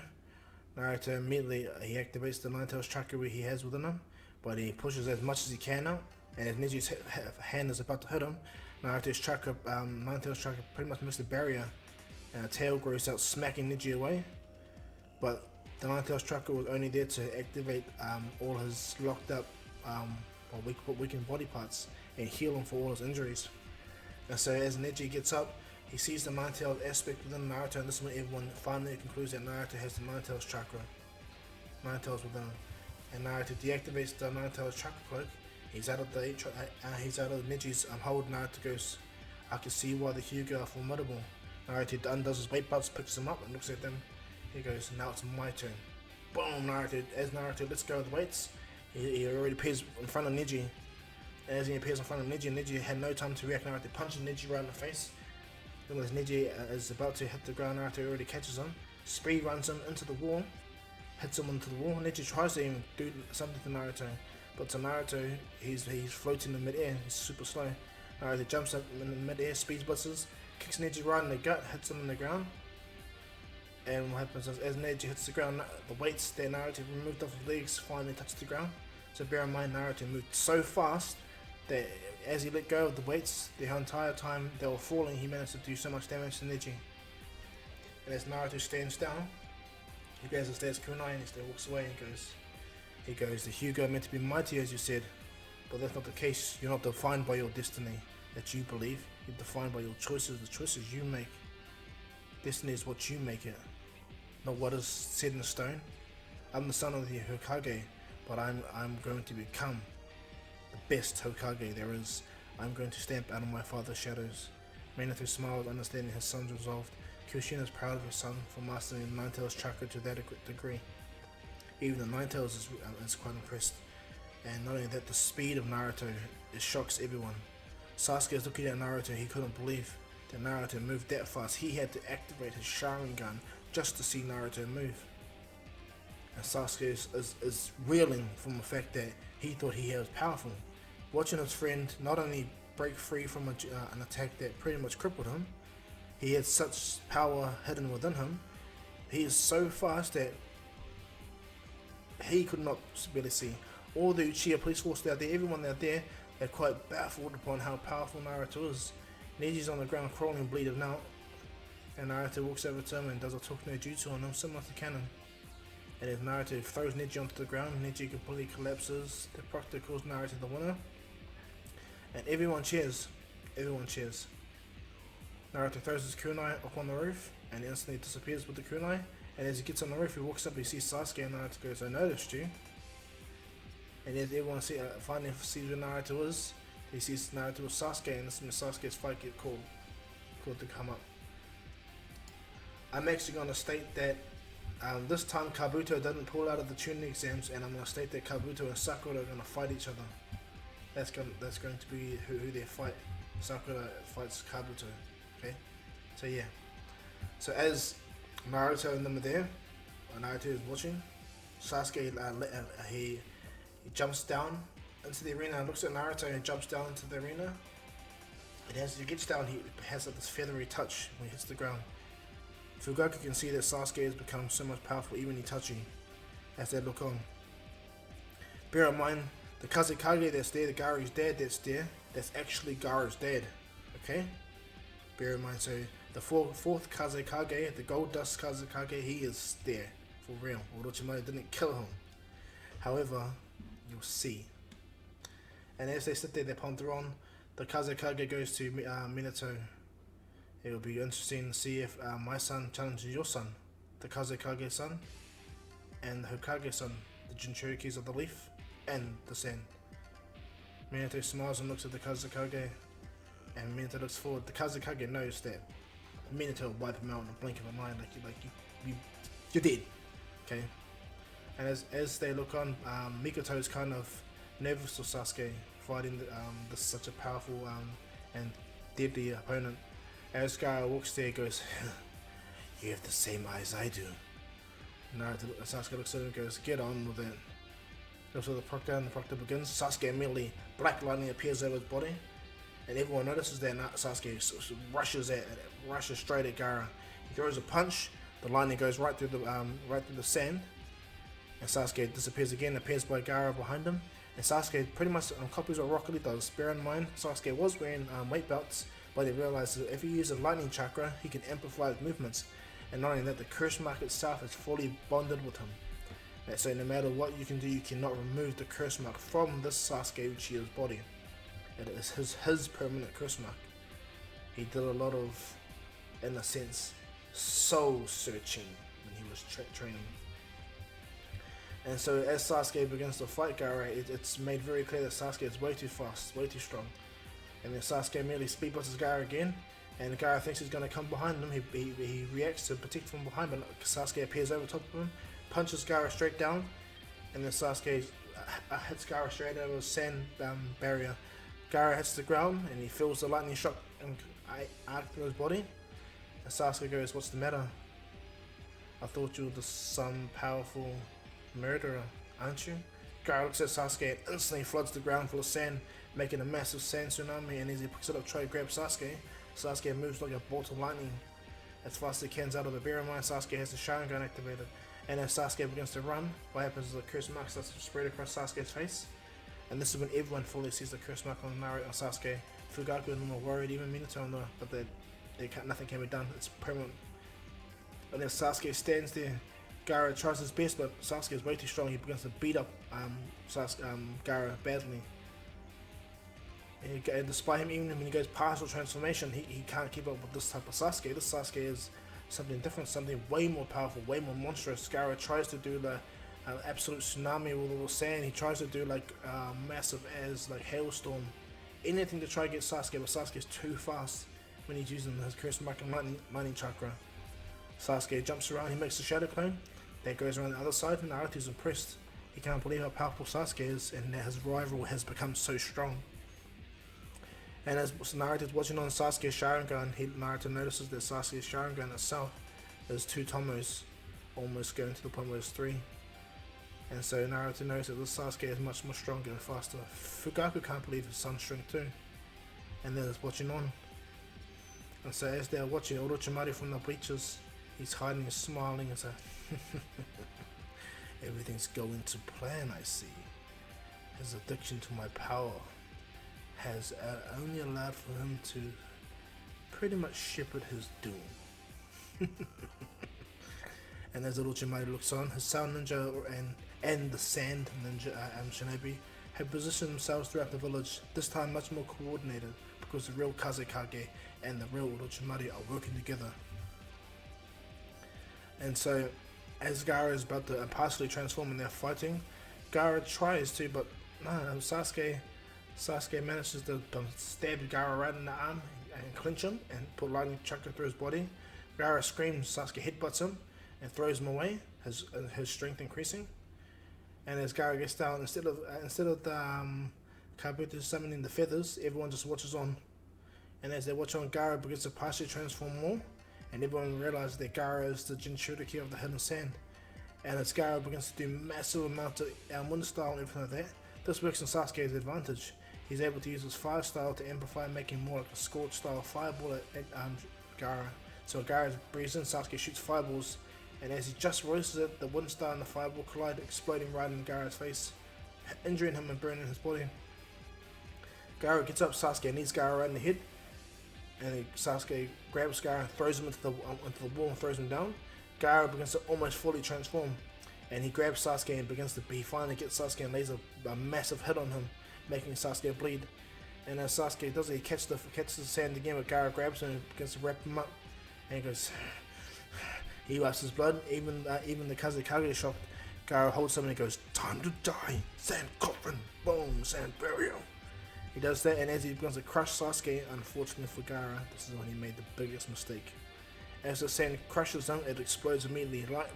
Blue and black lightning arc out of the sand itself, turns the sand to glass. Sasuke comes out with massive wings growing on his hairs, growing longer. Sasuke opens his eyes, his Sharingan evolved to 3-Tomo Sharingan now, and he's finally in his final state, curse mark state. And as Sasuke looks at Gaara's like looking at a monster, but Sasuke just obliterates Gaara. He hurts him so bad.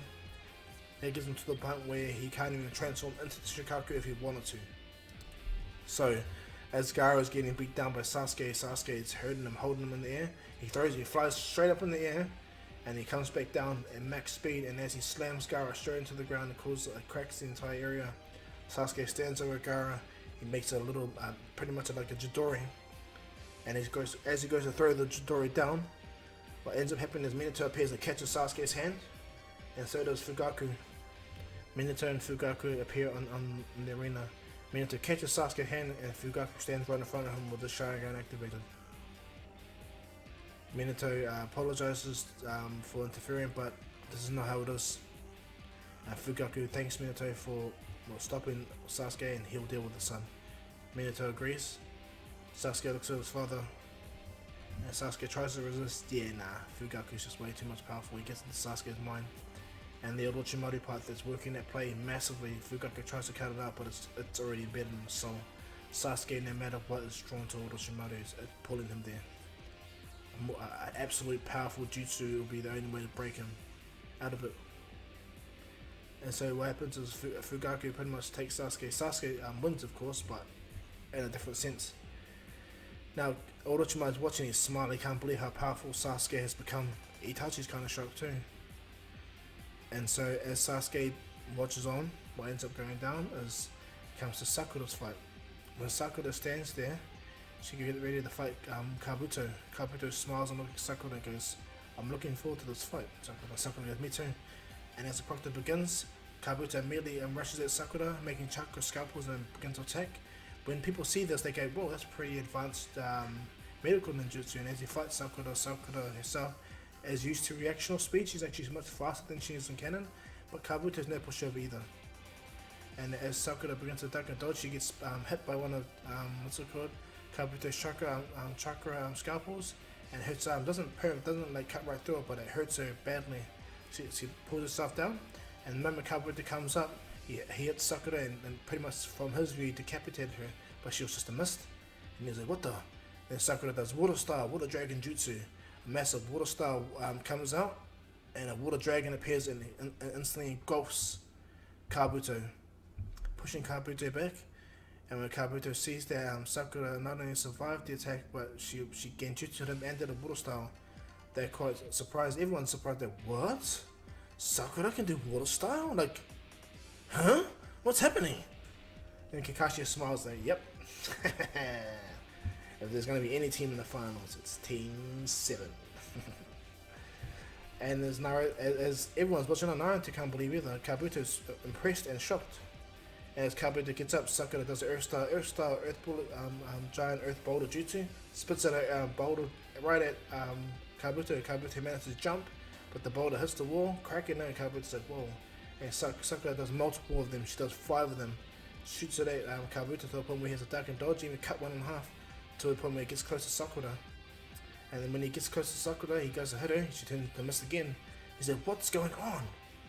And he doesn't realize when he inhaled the mist the first time, it placed the one of that susceptible to the genjutsu much easier. It's a water style and the genjutsu combined. It's like a water vapor poison, like genjutsu, like a water vapor genjutsu. And as Kabuto's trying to, Sakura immediately does another massive water dragon, and this time it manages to get Kabuto, and Sakura holds him and does a massive water surge jutsu, and holds Kabuto into place. And Sakura focuses, hold him there, the proctor's about to call it, and Kabuto tries to fight, tries to get up, but he can't get himself out of the water jutsu. And as Kabuto breathes in the water and he pretty much chokes out, Sakura releases the hand, the water jutsu falls, and Kabuto falls down. And as the proctor is about to call it, Kabuto instantly rushes at Sakura, places his finger to her throat with a chakra scalpel, and he tells her, nice trick. And as Sakura stands there with the chakra scalpel at her throat, this is when she realized she could have just died right then and there. Sakura gives up, even though it was a good fight. The proctor calls it, the winner is Kabuto. But everyone from Konoha, all the Konoha, like, wow, they were clapping their hands, everything like that. It shocked all of them. That's how good Sakura did. Really how good she did. And so Kakashi congratulates his students. And so as it comes to the nearing of the Chunin exam, Shikamaru's fight, everyone that passes, like Shino beats Konkuro, you know. So I'm just gonna state that the finals are Shino, Tamari, Sasuke, Naruto, and Sakura. And I'm gonna state because Konoha Crash hasn't happened yet, I'm going to state that a week is going to pass before the final part of the Chunin exam begins. So after the Chunin exam finishes, everyone goes back off. This is where Minato and them fully assess the curse mark and they realize they can't do nothing about it. And this is when Fugaku comes up with the great idea of getting Shisui. He knows that Shisui has a Mangekyo and he knows that he has a really powerful genjutsu. Well, this is when Itachi states that Shisui's been missing for a while. He went on a mission but they haven't seemed to find him. And Itachi tells him he's been trying to look for him for a while as well, because they're best friends. And Fugaku states, well, keep at it, okay? And not only that, Fugaku asks Minato, because he's one of the best sealers in the world, if he has any idea how to at least stop this. And Minato looks through it and he realizes that this seal is permanently connected to not only Sasuke's chakra and soul, but to the person that put it on him. And you said you saw Orochimaru's chakra and Orochimaru's face within it, right? And it goes, yeah, he goes, then it's connected to Orochimaru himself. So I believe the only way to break this curse mark is to kill Orochimaru. But that's just my guess at this present time. And Fugaku goes, I see. And so from there, Minato and Fugaku think of a plan. It's a daring and bold plan, but they need it to go this way. And it'll happen sooner than they think. But they work on a plan together regarding Orochimaru and Sasuke. Now, for the next week, Naruto begins to trade even more, understanding that Sasuke himself is so much more powerful. Sasuke himself is just, well, more powerful than he was. Gaara is still looking as well, he's injured, but he's humiliated, he's angry. But for the first time he had a loss. For the first time he's ever felt helpless. For the first time ever. And so, as the fourth cousin Kage looks at Gaara, instead of being disappointed or evil, hatred or angry, he just looks at Gaara and goes, nice work. And he goes, when you're ready, be ready. Gaara understands what it means because Gaara and them, well, the Konoha crush is still going to happen. Just a little bit later than normal. Well, Uchiha himself is biding this time, building himself up. Kabuto himself is recovered now, everything like that. And a week passes. Okay, a week passes and the final begins. Or the semi-finals to the absolute, or to the finals itself. Now it's Tamari versus Shino. And I'm just gonna state that both of them KO'd each other out. Shino managed to paralyze Tamari. Tamari's attack managed to land on Shino, and so even though Shino took Tamari out with a bug that paralyzed her and knocked her out, Tamari's attack also flung Shino straight out at the arena, knocking him out as well. So they both eliminated themselves. Kabuto himself, he removes himself from the fights in general. He removes himself from the Chunin exams. He withdraws, and so that leaves the final between Naruto and Sasuke. Naruto and Sasuke stand in the arena. Everyone can't believe this. They're looking forward to this. They stand ready. Everyone's all invested in this, and this is when the Sand and the Sound Village starts to move their forces and get them ready. And so as Naruto and Sasuke stand there, the Uchiha watching, like Sasuke, regardless of his mood or not, this is the Uchiha versus the Hokage. Sasuke Uchiha versus Naruto Uzumaki. And as Fugaku looks on, he smiles, he goes, this is going to be interesting. And Minato goes, yes, you're absolutely right. And as Naruto and Sasuke look at each other, Naruto goes, I hope we have a good match there, Sasuke, don't hold back. And Sasuke goes, if I don't hold back, I'll kill you. Naruto goes, you can try. He smiles, and Sasuke goes, if you want to die, then so be it. I'll gladly grant you that. Naruto smiles, understanding that he's just going to accept Sasuke's bravado. He don't care, they face him. And as Naruto stands there, Sasuke goes, just know Naruto, if it's death you want, I'll make it quick. Now Sasuke activates the curse mark over his body, and it begins to spread, and as it begins to spread, Sasuke's eyes transform into the Sharingan, 3 Tomos. And this is the Nine Tails within Naruto begin to kind of freak out. It's like, the damn Sharingan. Naruto hears this, and the Nine Tails goes to Naruto, even if you have to use all my power to beat this prince, I hate those damn things. Naruto's like, whoa, this is the first time he actually talked to me without needing to yell at me and curse at me. Are you alright there, Nine Tails? And Nine Tails like, focus, you idiot. And Naruto's like, alright. And Sasuke goes, just know, Naruto, I'm not gonna hold back ever. Purple chakra starts to emanate around Sasuke. And he goes, I will prove once and for all that I am the strongest ninja in the village. I am more powerful than my brother, more powerful than any Uchiha before me. And Naruto's like, very interesting and commendable goal. I want to be better than my father, so that makes sense. Alright then, I accept those terms. You win, I hope you allow you to kill me. Everyone hears that. I win, you get over yourself. You get over this lust of power isolating yourself anyway, and work with me to gain it together and help our village. Sasuke spits on the ground. Hurry up, loser. And Naruto's like, alright then. And as Naruto looking at the purple chakra emanating from Sasuke, Naruto himself, he removes the weight belts that he has on his legs and the weights that he has on his arms. He didn't show no one that he actually had weights on his arms, so he had double the weights on his entire body. And so when Naruto checks him out, he clicks his body, he shakes himself.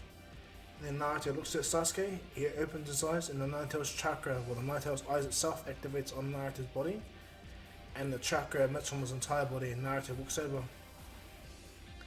And then Sasuke, everyone's like vibing, like, whoa, the atmosphere just got thick. And the moment the proctor says, begin, boom, Sasuke and Naruto attack, the proctor gets seen flying. And this makes everyone's eyes begin to get blind. Everyone's watching like Sasuke and Naruto's clashes is epic. They can't believe it. Sasuke instantly activates his black purple Chidori, and Naruto, or his black purple lightning, his own form of lightning blade anyway. And Naruto himself, what he activates is the Rasengan, the Nine Tails amplified Rasengan. They both clash immediately. The first time it sends violent energy rattling everywhere. Minato instantly sees this and he makes 4 shadow clones. Those 4 shadow clones jump around the entire arena, and they make a kind of like a weak barrier, protecting everyone from the attacks. When the 4th Kazekage sees this, Slowly but surely things are moving in place where he's going to bide his time to get him. Orochimaru himself was moving himself up to where he knows he can get to the 4th Hokage and help the 4th Kazekage take him out. But Minato is not indestructible, that's what they know. And so, not only that, the 3rd Hokage is also present there, bear in mind, he's also present. And so as Naruto and Sasuke are fighting, the Rasengan and the Lightning Blade repel each other, and they rush into the battle into a massive taijutsu attack. Sasuke and Naruto's attack is epic. They blow up everything, everyone can see is their body flicker everywhere. And as Sasuke and Naruto just rattle against the area, the arena is completely destroyed within the barrier. Everyone's shocked, all they see is just extreme dust, lightning, massive chakras emanating, and then what happens is Sasuke begins to push himself even more, doing much more chaotic fireball jutsus, like majestic destroyer flames. He does that, Naruto jumps up, and does his own form of massive Rasengan. With the Nine-Tails Chakra, he uses the Nine-Tails Chakra to amplify him. He does a bigger Rasengan instinctively to block out majority of the attack. And then as Naruto stands there, Sasuke looks at him, and Sasuke goes, "You're pathetic."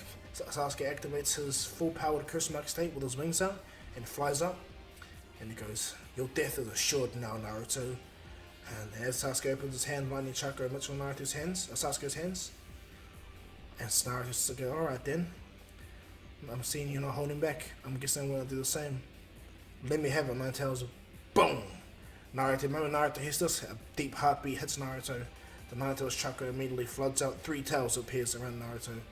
He instantly starts to shock, his body starts to tremble in absolute pain. He instantly gets into the Nine-Tails stance, his teeth grow, and he gets into a real rage state. And as Sasuke looks at Naruto, bear in mind this is a far more powerful Sasuke. Naruto himself gets into the 3-tail state, and the moment they clash again, they destroy the entire barrier, sending lightning and waves of energy everywhere. And this when the Kazekage and Orochimaru take the opportunity. Kabuto summons the Genjutsu, and the horn is released for the hidden sand and the hidden sound shinobi to attack. And the moment that happens, their village is attacked immediately. The 4th Kazekage uses gold dust to grab Minato when Minato is blind, and they manage to grab him. Minato tries to move, but Orochimaru manages to also wrap him up and have a kunai to his throat. And they both pull Minato up, and the Sound 4 does the same thing, where they hold Minato, hold the 3rd Hokage. The 3rd Hokage is there, and he easily helps and rallies all the shinobi to attack and destroy repel the fight. Naruto and Sasuke are too embroiled in their fight to notice what's going on. Their fight gets to the point where Sasuke flies away and Naruto begins to rush. And as Sasuke begins to fly away, taunting Naruto, stating that "You're nothing, you can't even get to me." This is when Naruto begins to push himself. Naruto jumps and he begins to, in a sense, kick air. Thanks to his extreme speed and strength, Naruto, in a sense, kicks air. But on a light manner to push him forward, so he has like a form of double jump. And Sasuke sees this. Naruto gets to an open area, and when Sasuke looks at him, and he sees that Sasuke shoots a fireball jutsu, Naruto grabs the Rasengan, and like how he did with Jiraiya, he throws the Rasengan straight at Sasuke's fireball jutsu. The fireball jutsu gets instantly absorbed by the Rasengan, turning into a flaming compressed Biju Rasengan, and it instantly gets to Sasuke. Sasuke tries to do a lightning blade, hits it, but explodes on Sasuke, and Sasuke manages to use the wings to protect him, but it slightly singes him. Naruto feeling the strain of the 3 tails himself. As their battle is about to continue, this is when they realize behind them. They look down, they notice that there's a massive battle in Konoha. Both Sasuke and Naruto both notice this. Sasuke gets hit, whatever. As he goes to rush to attack Naruto, this is when Naruto stops holding back. Naruto lets go of the kunai, and Sasuke appears. And Naruto, what he does is he throws a kunai right by Sasuke. Sasuke, he dodges it. And as he goes to hit Naruto powers up a Rasengan, teleports to the kunai behind Sasuke. As Sasuke notices it, he's "What the?" And as he appears right in front of the Rasengan when Naruto left it, Naruto jumps at him, and as Sasuke goes to react to it, he doesn't react to the kunai behind him, then Naruto left, but as he reacts to Naruto being behind him and the Rasengan about to hit him, Sasuke goes to put up his wings to protect him, but then Naruto smiles, he knew that was going to happen. Naruto appears right by Sasuke and slams the Rasengan into his ribs. In his open area, Sasuke gets hit so bad that Naruto compresses it and shoots Sasuke away. And as Sasuke craters into the wall, Naruto lands in front of him, powers up another Rasengan again. And as he does so, he instantly feels the strain, the struggle, and looks at Sasuke. "We don't have time for this, idiot!" Our village is getting destroyed. And Sasuke looks at Naruto, he's like, and as they both look at each other and pant, and they waver at the idea that they either they continue to their death or they help the village, one or the other. And so Naruto and Sasuke look at each other. This is where we'll leave this one, guys. I hope you guys like this. Please like and subscribe, leave your comments down below. And if you guys can, hit that like button, guys. 50 likes, guys. Smash it. That'd be awesome, and I'll bring out part 3 tomorrow. But yeah, thank you guys all for joining. I hope you guys all enjoyed this one off. And as usual, guys, this is Dr. Kahu saying peace. Due to the Uchiha retaining all their Black Ops missions and their status within the village, Boruto itself has been pushed back in a sense as a back-rate type of agency, shadow agency of Boruto itself. It has none of the full power that it does in canon. Its leader Danzo plots and schemes in the background, understanding that 1, he can't move against the Uchiha, 2, his own power is super limited to the fact that he has no real say against this Hokage, and 3, he knows that any form of nefarious stuff that he does will be taken into a hostile or traitorous sense by Hokage Minato and the Uchiha police force. So as Danzo sits and schemes, this is when it comes to light where Konoha is attacked by the Konoha Crush. Now, will Boruto interfere, or do nothing, or will they take a different approach? We shall see when it comes. Hey guys, I'm Dr. Kahu here and welcome back to my channel. And today I'm going to be doing a continuation to the what if, and that is what if the Nine Tails attack failed, part 3. So if you guys want to see another version to this, please 50 likes on the video and we'll get it right up the next day, okay guys? Hope you guys are enjoying your weeks, and on that, stay tuned because I'll be making a video this week, a gaming video. It's going to be funny, okay? So stay tuned. But without further ado guys, let's get into the next part of this what if, and that is what if the Nine Tails attack failed, part 3. Now let's begin.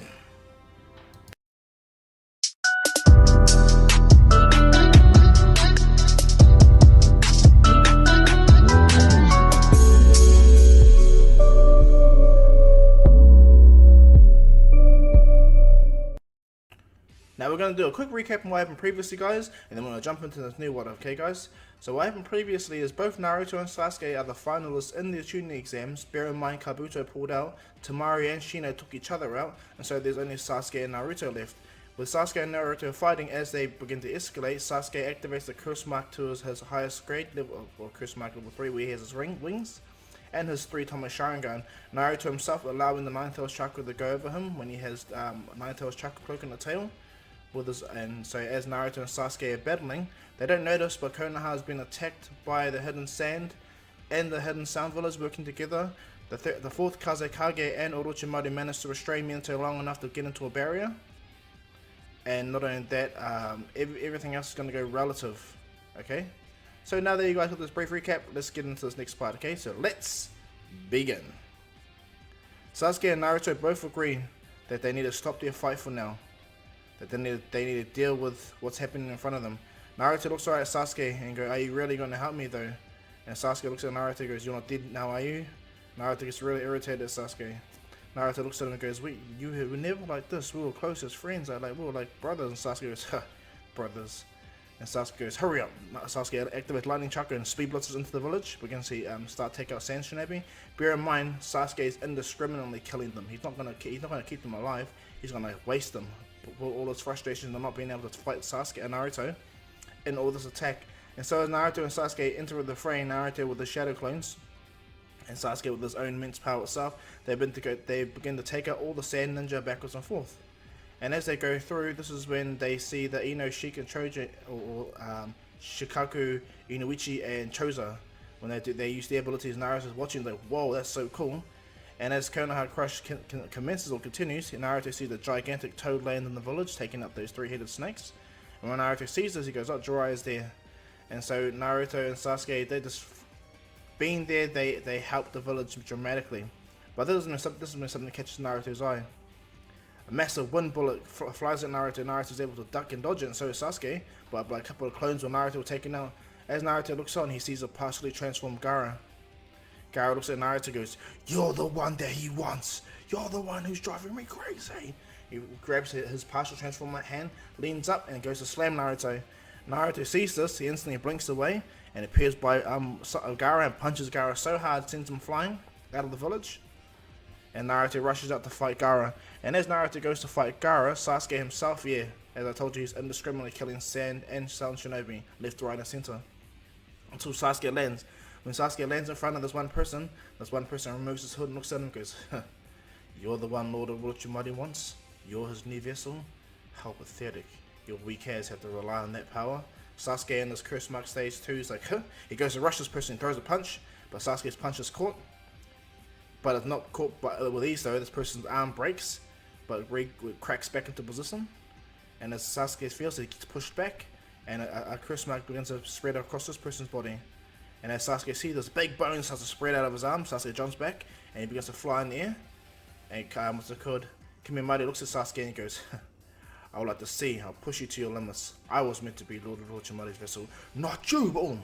Jumps up at Sasuke and goes to attack him, but Sasuke immediately kicks Kimimari, understanding that he's not as weak as he shows. And then Sasuke grabs Kimimari and throws him out of the village as fast as he can so he can take the fight elsewhere. And as Sasuke goes to do this, back in the village, the third Hokage is going to town with the Hidden Sand villagers as well. Bear in mind the third Hokage is still there. All the Hidden Sand Shinobi being stopped by Konoha dramatically. The sound are quite organized, and the Hidden Sand are quite organized, but no, not compared to Konoha. Well, as they start to take them out, the third Hokage sees Minato in the barrier. Minato's being locked in there, and he's looking at Orochimaru. Orochimaru goes, "This is going to be easy, and you were the one that meant to replace me." And Minato goes, "Well, I'm glad you're here, Orochimaru. I didn't need to come find you." And it goes, "And you, fourth Kazekage, what do you get out of this?" He begins to crush Minato, and he goes, "You think because you can talk to me, you think you can do this, that you can actually reason with me? You're weak." Boom! Minato disappears out of the gold dust, and they're like, "What the?" They're looking for him. And when the gold dust disappears, they see a kunai on the ground. Minato reappears and grabs that kunai. When he grabs the kunai, Minato's ready this time. He looks at Orochimaru and the fourth Kazekage, and he goes, "Oh well then, if this is a war you like, then you have it." Minato opens his hand, and he has a kunai in his hand. When Orochimaru sees this, without hesitating, he tells the Kazekage to keep a gap between them, as he does the reanimation jutsu. As Orochimaru pulls off the reanimation jutsu, Minato sees this, and so he litters the area with hundreds of kunais everywhere. The fourth Kazekage tries to use his own abilities to throw Minato off, try to grab his kunais and make sure he has them. But Minato's quick. He looks very carefully, and he disappears immediately. As Minato disappears, he manages to appear by the fourth Kazekage. The fourth Kazekage tries to attack, but his sand goes nowhere. Minato lands a hit, sends it flying, and as the fourth Kazekage hits the barrier, Minato indiscriminately opens his hands up, piles a massive Rasengan, and slams it in his gut. Even though the fourth Kazekage is powerful, man, you're not going to fight Minato. Minato puts a Rasengan in his gut, pretty much slamming him to the wall, incapacitating him immediately. When the third Hokage sees this, he smiles until he sees who comes out of the summonings that Orochimaru does. Orochimaru summons the first and the second Hokage and places contracts within him, and he instantly puts them under control to fight. Minato looks over and goes, Lord First, Lord Second. This has been a dream for me. Minato begins to actually let loose now. He gets to fight his idols. But as Minato is getting ready, what ends up happening is only Orochimaru sees this. An adamantine staff smacks across the people that are holding the barrier, and the barrier comes down. The third Hokage drops by Minato and goes, "Ah, Minato." And Minato's like, "Oh, Lord Third, I'm glad you're here.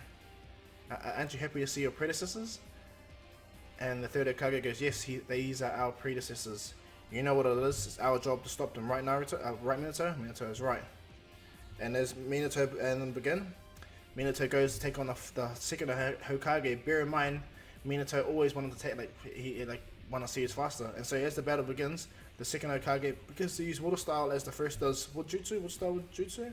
But thanks to the third Hokage having Minato helping him, in a sense, the battle is easily pulled apart. And Minato is smart, he knows seals everywhere.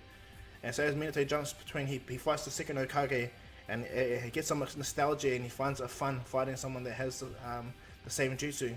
But when time comes up and Minato pulls a kunai out, puts a ceiling tag in it, and instantly appears behind the second Hokage and stabs him in the back of the head.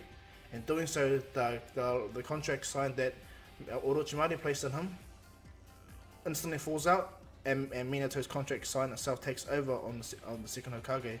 The second Hokage wakes up and goes, huh? Where the hell am I? What is this? Who are you?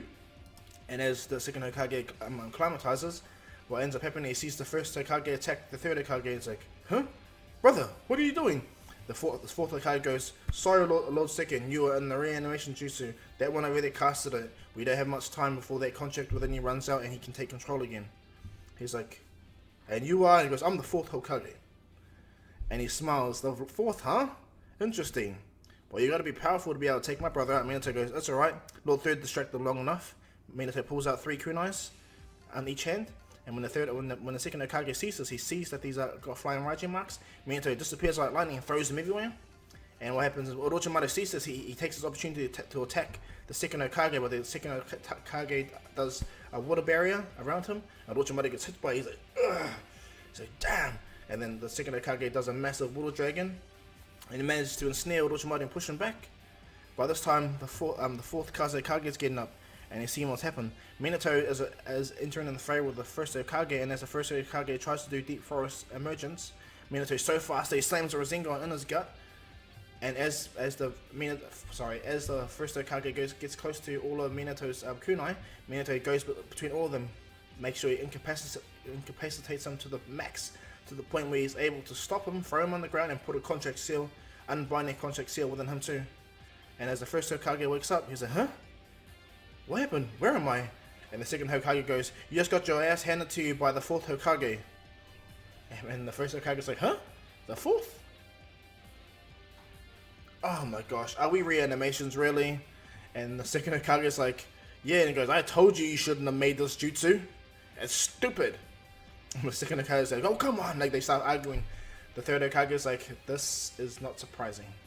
Minato's like, and Orochimaru, he manages to get up, and the fourth Kazekage gets up and he tries to do his gold dust ability A, but Minato's already got a flying Raijin mark on him. He does a shadow clone, and the shadow clone gets to the fourth Kazekage and puts a kunai to his throat and holds him there. Orochimaru sees that he's on the back foot. Not only does he have the 3 previous Hokage, but he has the fastest Hokage in the world. Minato right there. And the fourth Kazekage is out of commission. He surrendered immediately the moment Minato put the kunai to his throat. And so as Minato does that, the fourth Kazekage surrenders.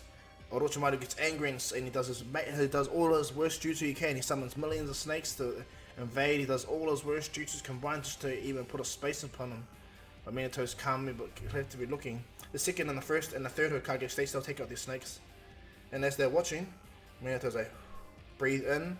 He breathes out, he breathes in, he breathes out, and Orochimaru's just looking, it's like, what is he doing? And then as the pigments above Minato's eye begin to change, Minato opens his eyes and he enters the Sage mode. Not as good as Naruto's one, but he still enters into Sage mode. Bear in mind, there's a reason why he's doing this. And as Minato enters into Sage mode, he speed blitzes Orochimaru. He didn't get a flying Raijin mark on him, and knowing that, Minato does not want to take Orochimaru lightly.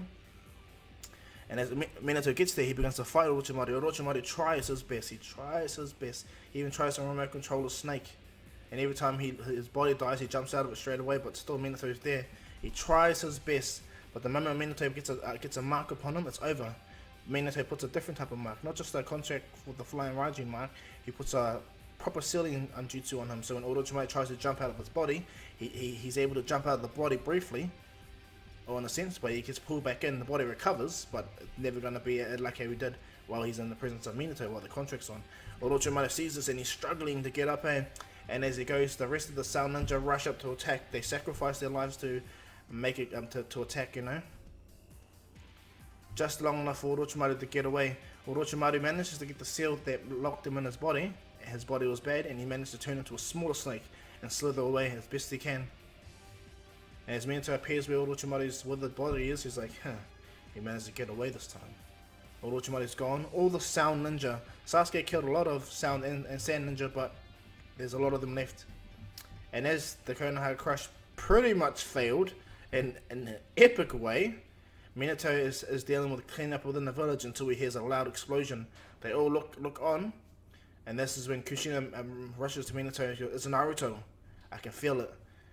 And Minato, they can sense it too. All the Kages, they go, I can sense the Nine Tails.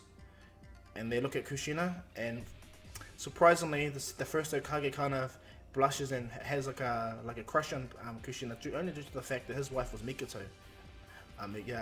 What's it called? She was the Mikoto Uzumaki. Yeah, Mikoto Uzumaki. She was the Jinchuriki before Kushina, and so as he looks on, it's like interesting.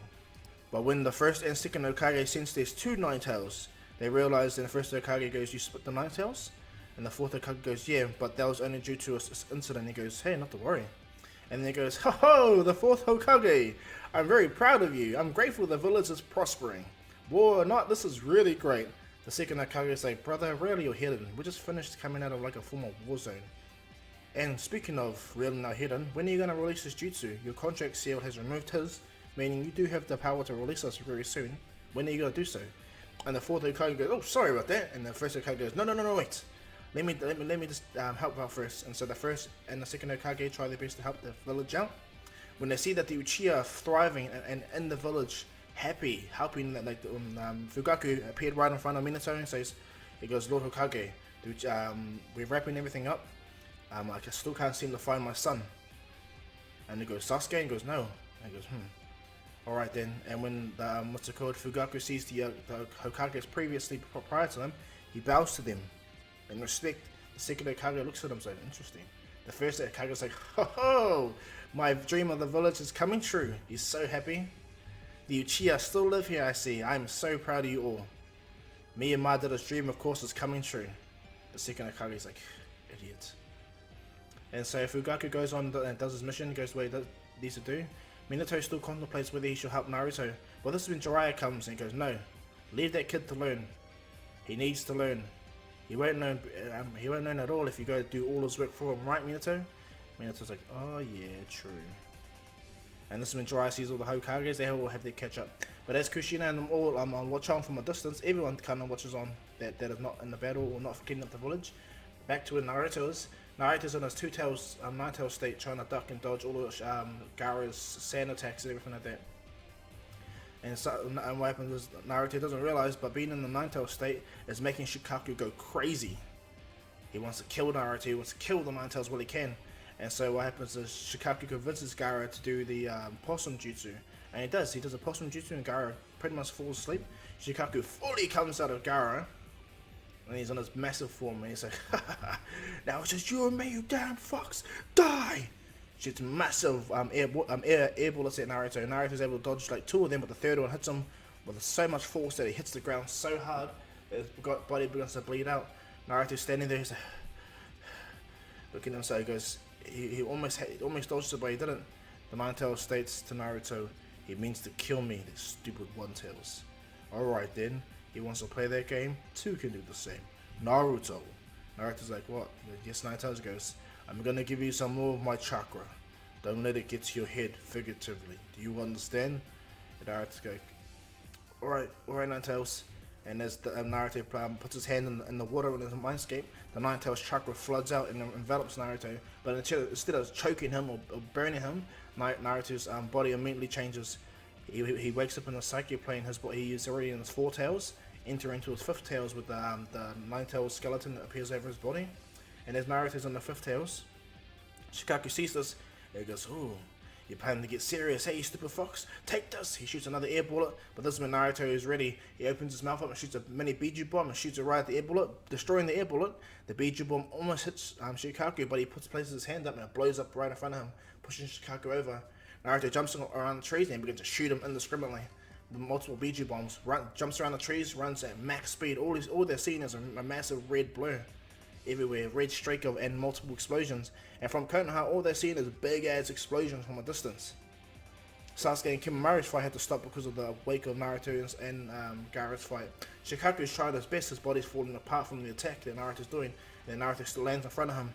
Shikaku goes, "You're not the only one that could do this." He lifts his mouth up and begins to power up a massive Biju bomb, but this has been Kurama goes, "That weakling thinks he can try and match our power like that?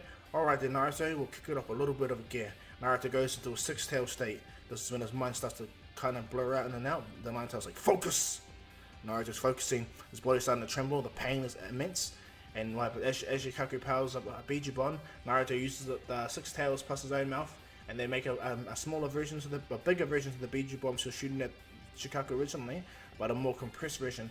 And so once Shikaku was finished, Naruto immediately releases the BG bomb, and as Shikaku is about to shoot it, he realizes that his BG bomb didn't get off it before Naruto's, and as he goes to fire it, both BG bombs collide. Shikaku gets pretty much disseminated, the whole entire area gets obliterated, Naruto gets hit by the wake as well, so badly. Kimimaro and Sasuke, even though they were clashing, and they have to compensate for the fight, they get hit by the full wake of the attack as well. And so as what's it called, Sasuke pulls himself out of the rubble, he's back into his base form, and as you look up, he's bleeding. Gaara's injured.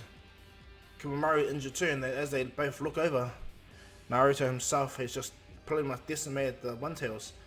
Naruto's back in his human form, but he gets up, his whole body's like badly injured, and he goes to crawl over to Gaara. He limps over to Gaara, and as he walks over to Gaara, Gaara's like in absolute pain, where he's already woken up. Shikaku's already back within his body. Gaara's like, what's going on?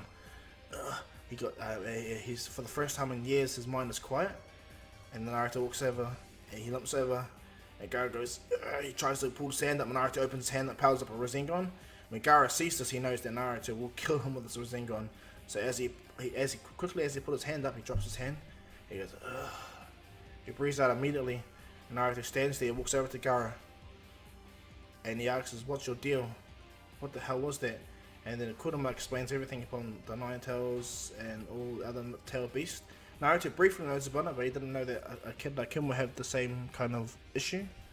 And so Naruto deactivates Rasengan and begins to talk to him. And much like in canon, Gaara pretty much cries when Naruto talks about that he didn't have it hard. However, people stared at him, people made him feel differently. The only reason why they respected him because he's the son of the Hokage. And Gaara is just absolutely upset. He's actually broken that he's in the state. Naruto helps Gaara up and apologizes.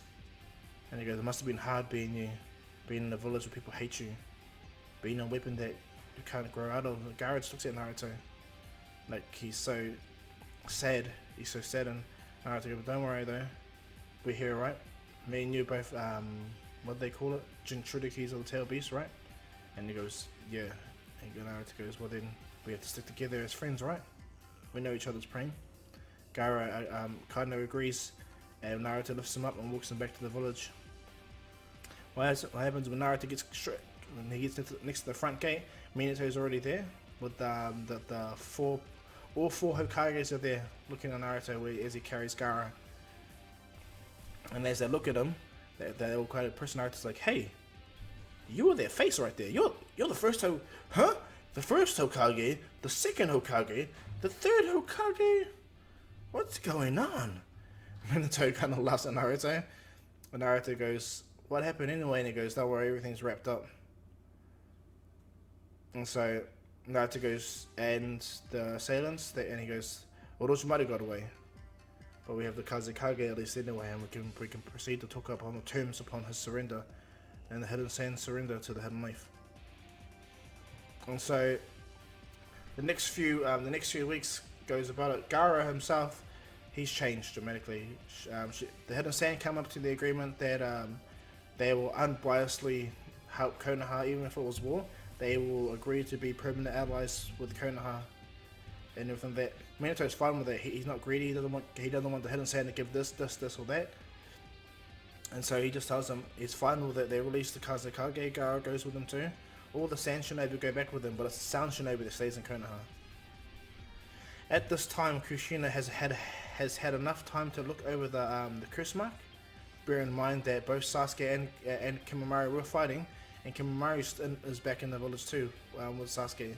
Sasuke wakes up in the hospital. Even though he watched Naruto's fight, he was out cold, and so is Kimimaro after their clash, that BG bomb clash anyway. And so Kushina got to look at the curse seal very well, and she goes, "Yeah, all they need is an actual powerful catalyst. She can remove it, but the soul itself, Sasuke, if she doesn't know better, Sasuke has merged his soul with the soul of the curse mark, or his ability with the curse mark itself. So removing the curse mark is impossible. However, removing the influence of the negative influence of the curse mark is within my grasp." And Minato goes, "Alright." And so what happens is, over the next 3 days, Kushina begins to work upon a sealing formula, a very powerful sealing formula for Sasuke. pretty much bridge or break Lord Orochimaru's control over him, because he's a good kid, not a bad kid, you know. And as Kushina works on this, what ends up happening is Konoha's rebuilding.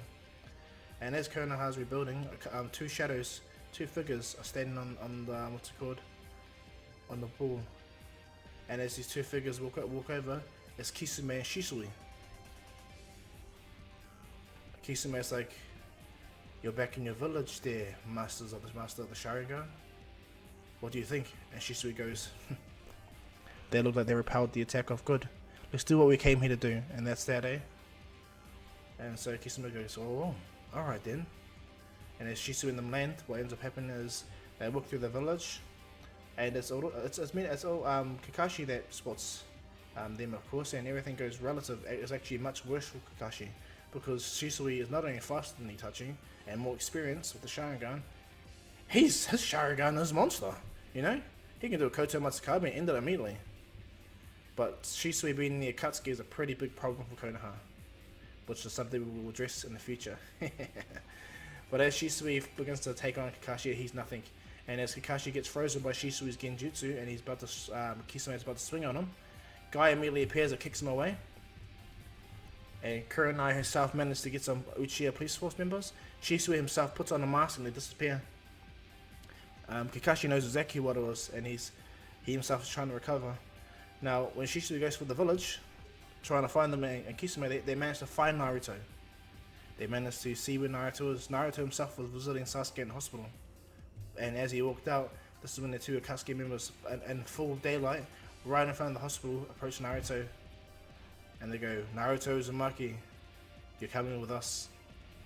And Naruto looks up, he sees the cloud, the robes, and as he looks up, he's about to look straight into Shisui's eye.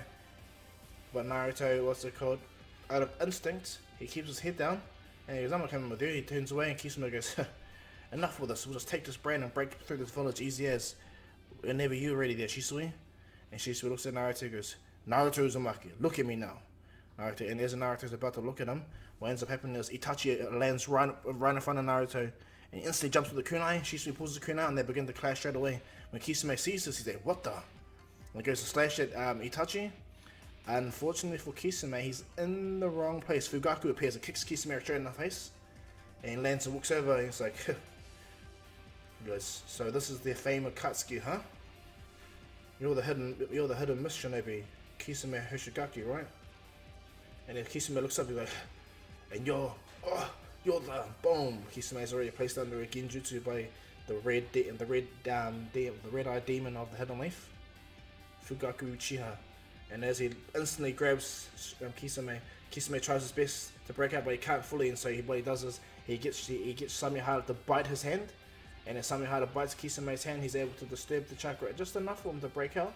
But this is when Fugaku already launched one huge fireball jutsu that hit Kisame and pushed him away. And as Kisame hits the ground, three Konoha police force shinobi stab Kisame's shoulder, and they hold him there, each of them stabbing him and keeping him in place. The last person of the three puts a knife to Kisame's throat, tells him if he moves he's dead. Kisame's looking, he can't do nothing, he's like, "What the?"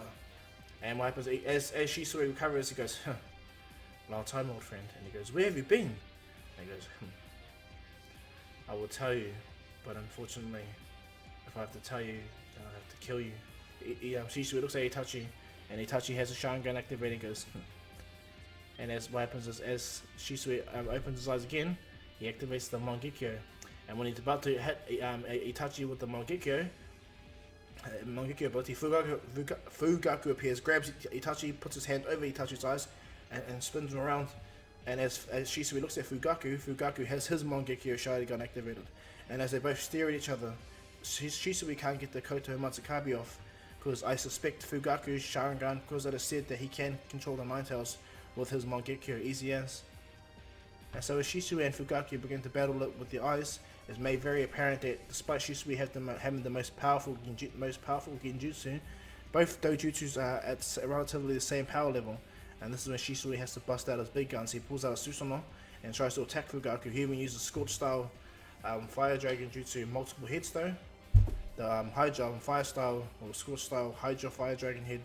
And as hundreds of dragon's heads come out, Fugaku immediately activates parts of his Susanoo, only just the ribcage enough, you know. All he's doing is just enough for to get an opening. And as Shisui understands that he does his best, he shoots all these massive kunai, well, Susanoo spikes, and he swipes at the Uchiha that has Kisame. He grabs Kisame, and they begin to rush off. As Fugaku goes to rush at him, what happens is Shisui looks at Itachi and places him under a Genjutsu, a real powerful one, a Mangekyo one. And as Shisui does that, he cries and he leaves the village. And as Fugaku sees that, he turns around. Itachi is traumatized. He's locked in his place. He's on his knees. His eyes are in tears. His Mangekyo is activated fully. And as Itachi sits there looking out to the world, Fugaku says, he can't do nothing. And so he has to go over and he uses his Mangekyo to release Itachi. But Itachi is exhausted and really tired and hits the ground with so much force that, yeah. What ended up happening is the, Kisame almost died. Shisui made his match when it comes to the Sharingan. But now that he knows that Itachi has the Mangekyo, Fugaku has the Mangekyo, maybe he can kill them or take one of their eyes. But he knows that his job, his mission, is to help the Akatsuki. Whatever the Akatsuki needs, do what the Akatsuki needs. And so, as the storyline goes around, they find out that Shisui Uchiha is in the Akatsuki itself. And this causes a kind of stigma with the Uchiha again. And as many of the factions of the village start to brew and talk about it again, Minato makes it very clear, bear in mind it was Uchiha that stopped the Akatsuki from taking the Jinchuriki, right? And they all stop, they understand. The Uchiha police force are doing their job. They're doing exactly what the Uchiha are meant to be doing. They put them down for something that they are unintentionally doing right. And they all stop and understand. They listen to Minato. Minato is their biggest advocate. But the Minato does state, how did Shisui slip through your fingers? Fugaku goes, he has no idea. He has no idea at all. And as they sit, this is when what's called the third Kage walks over, explains when they're having a briefing. He goes, where's Danzo? And this hits Minato's mind. Where was Root when Konoha was being attacked? Where were they? Minato goes down into Root, and when they go to find Root, no one's there. Root itself is gone. Nothing but an empty building. And as Minato walks over, he accidentally sets off a sealing jutsu that is about to blow up the entire confines of the room. And as Minato sees this, he instantly teleports out of it, and the Root base itself explodes, destroying itself, crumbling upon itself, leaving no evidence whatsoever. Root itself has fully abandoned the Hidden Leaf, and all the Root shinobi that are within it have become rogue ninjas. Danzo himself is number one. Absolutely. And so as Minato and the Hidden Leaf begins to try to work on it, Kushina has finally finished. It took a while, but she finally finished the jutsu to remove Orochimaru's control over Sasuke. But leave the power there because Kushina can't technically remove the soul. However, she can remove the control of the seal that makes Sasuke the way he is and give Sasuke full access to it. Fugaku is really grateful for that. And as Kushina begins to do it, she learns a lot about the curse mark and the benefits of it. You know, she learns a lot about it. And so, as Kushina begins to do it, it takes a couple of hours. She puts the scroll in front of Sasuke, and the scroll begins to make signs on the ground. Candles explode on fire, and Sasuke begins to burn immediately. And as Sasuke's body begins to burn, he goes through his transformations of curse mark level 1 and level 2 continuously. His Sharingan activated on, and he has to sit there in place. Bear in mind, this sealing formula is also like a light barrier, so it's holding him in place also. And so Sasuke is just on the back. He's just going through the worst pain imaginable. And after a few hours, Sasuke himself instantly falls down. When Mikito and everyone sees this, Sasuke gets up and goes, where am I? What the hell's going on? Sasuke gets up and goes, all I remember was his voice. Sasuke wipes his head. Well, I don't even know what happened yesterday. What happened today? Like, what is everyone looking at me? Sasuke's like really freaking out. Kushina smiles and she gives Sasuke a hug. She says, it's alright, young one. You're safe, you're back now. Mikito also walks over to Sasuke and gives him a hug. And she, what's it called? Yeah, she also does. And so as Sasuke recovers, he explains everything, the ordeal. He had this man feeling like he was trapped in his mind and this being was controlling his body. And Kushina goes, that was Orochimaru's spirit towards your body actually absorbed and connected with. However, I managed to isolate and remove that consciousness. You retain all the powers, just none of the weaknesses that you had prior. Sasuke thanks Kushina. He thanks to her a lot. And what happens is Sasuke manages to, use the curse mark to activate, to heal himself from the injuries that were just sustained, I guess. And then Sasuke himself is just, it's all bewildered, he's all just befuddled, he's confused and everything like that. Now when everyone gets brought up to speed when it comes to Shisui, this is when Konoha itself starts to become more wise and understanding. People like Shisui are part of the village, the barrier itself will recognize them and won't attack them. And so what happens from here is the village starts to progress much at the same. They need a medical ninja to heal all the wounded, and this is when Jiraiya states that he knows of someone. What's it called? What's her name? Tsunade. My bad. Sorry, I got confused. I got Tsunade and Kushina mixed up. My bad. Minato brings up Tsunade, and the third Hokage goes, "She'll never come back to the Hidden Leaf." And then Minato steps in and goes, "She would if there was a price." And then he opens his eyes and goes, "You're very, very smart there, Minato." And so what ends up going down? So as everyone agrees that they need Tsunade to help heal the villagers and bring things right, Minato sets up Jiraiya to go and get Tsunade. And as Naruto finds out Jiraiya is leaving the village to go do a mission in a sense, Naruto puts his hand up, "I'm coming!" And so from there, Naruto goes with Jiraiya to find Tsunade like in canon. And just like in canon, Tsunade still hates the Hokage in all that regards. And she hates the fact when it comes to them. However, hearing the deal that Jiraiya makes with her, telling her that if she does come back, then it's money for her in a sense, and she agrees to it. She goes, "Sweet ass, my debts are going to get paid, all good." And so Tsunade jumps on board, goes back to Konoha with Jiraiya and Naruto. Not before Naruto testing Tsunade, because he knows who Tsunade is, and he knows that she deserves respect, and he can't really disrespect women because his mum will slap him hard. Naruto himself just asks Tsunade for a quick sparring match to see where he stands against her. She kind of laughs at the idea, but she alright then tells Naruto to come at her with everything he got. Naruto smiles, takes the weight belts off and disappears. Tsunade says, "Huh?" Boom, Naruto appears right in front of her with the kunai at his throat. At her throat standing right in front of her. She wasn't even able to move when she sees Naruto. Naruto has the kunai to her throat and he goes, "And this is what every Hokage could have easily done to you. So are they really dumb? Are they really messed up? Or they got a more important job to do than waste their lives and money on nothing?" Tsunade looks at Naruto and realizes that this kid could have killed her. And she didn't even see it coming. And so it humbles her to know that what Naruto did to her.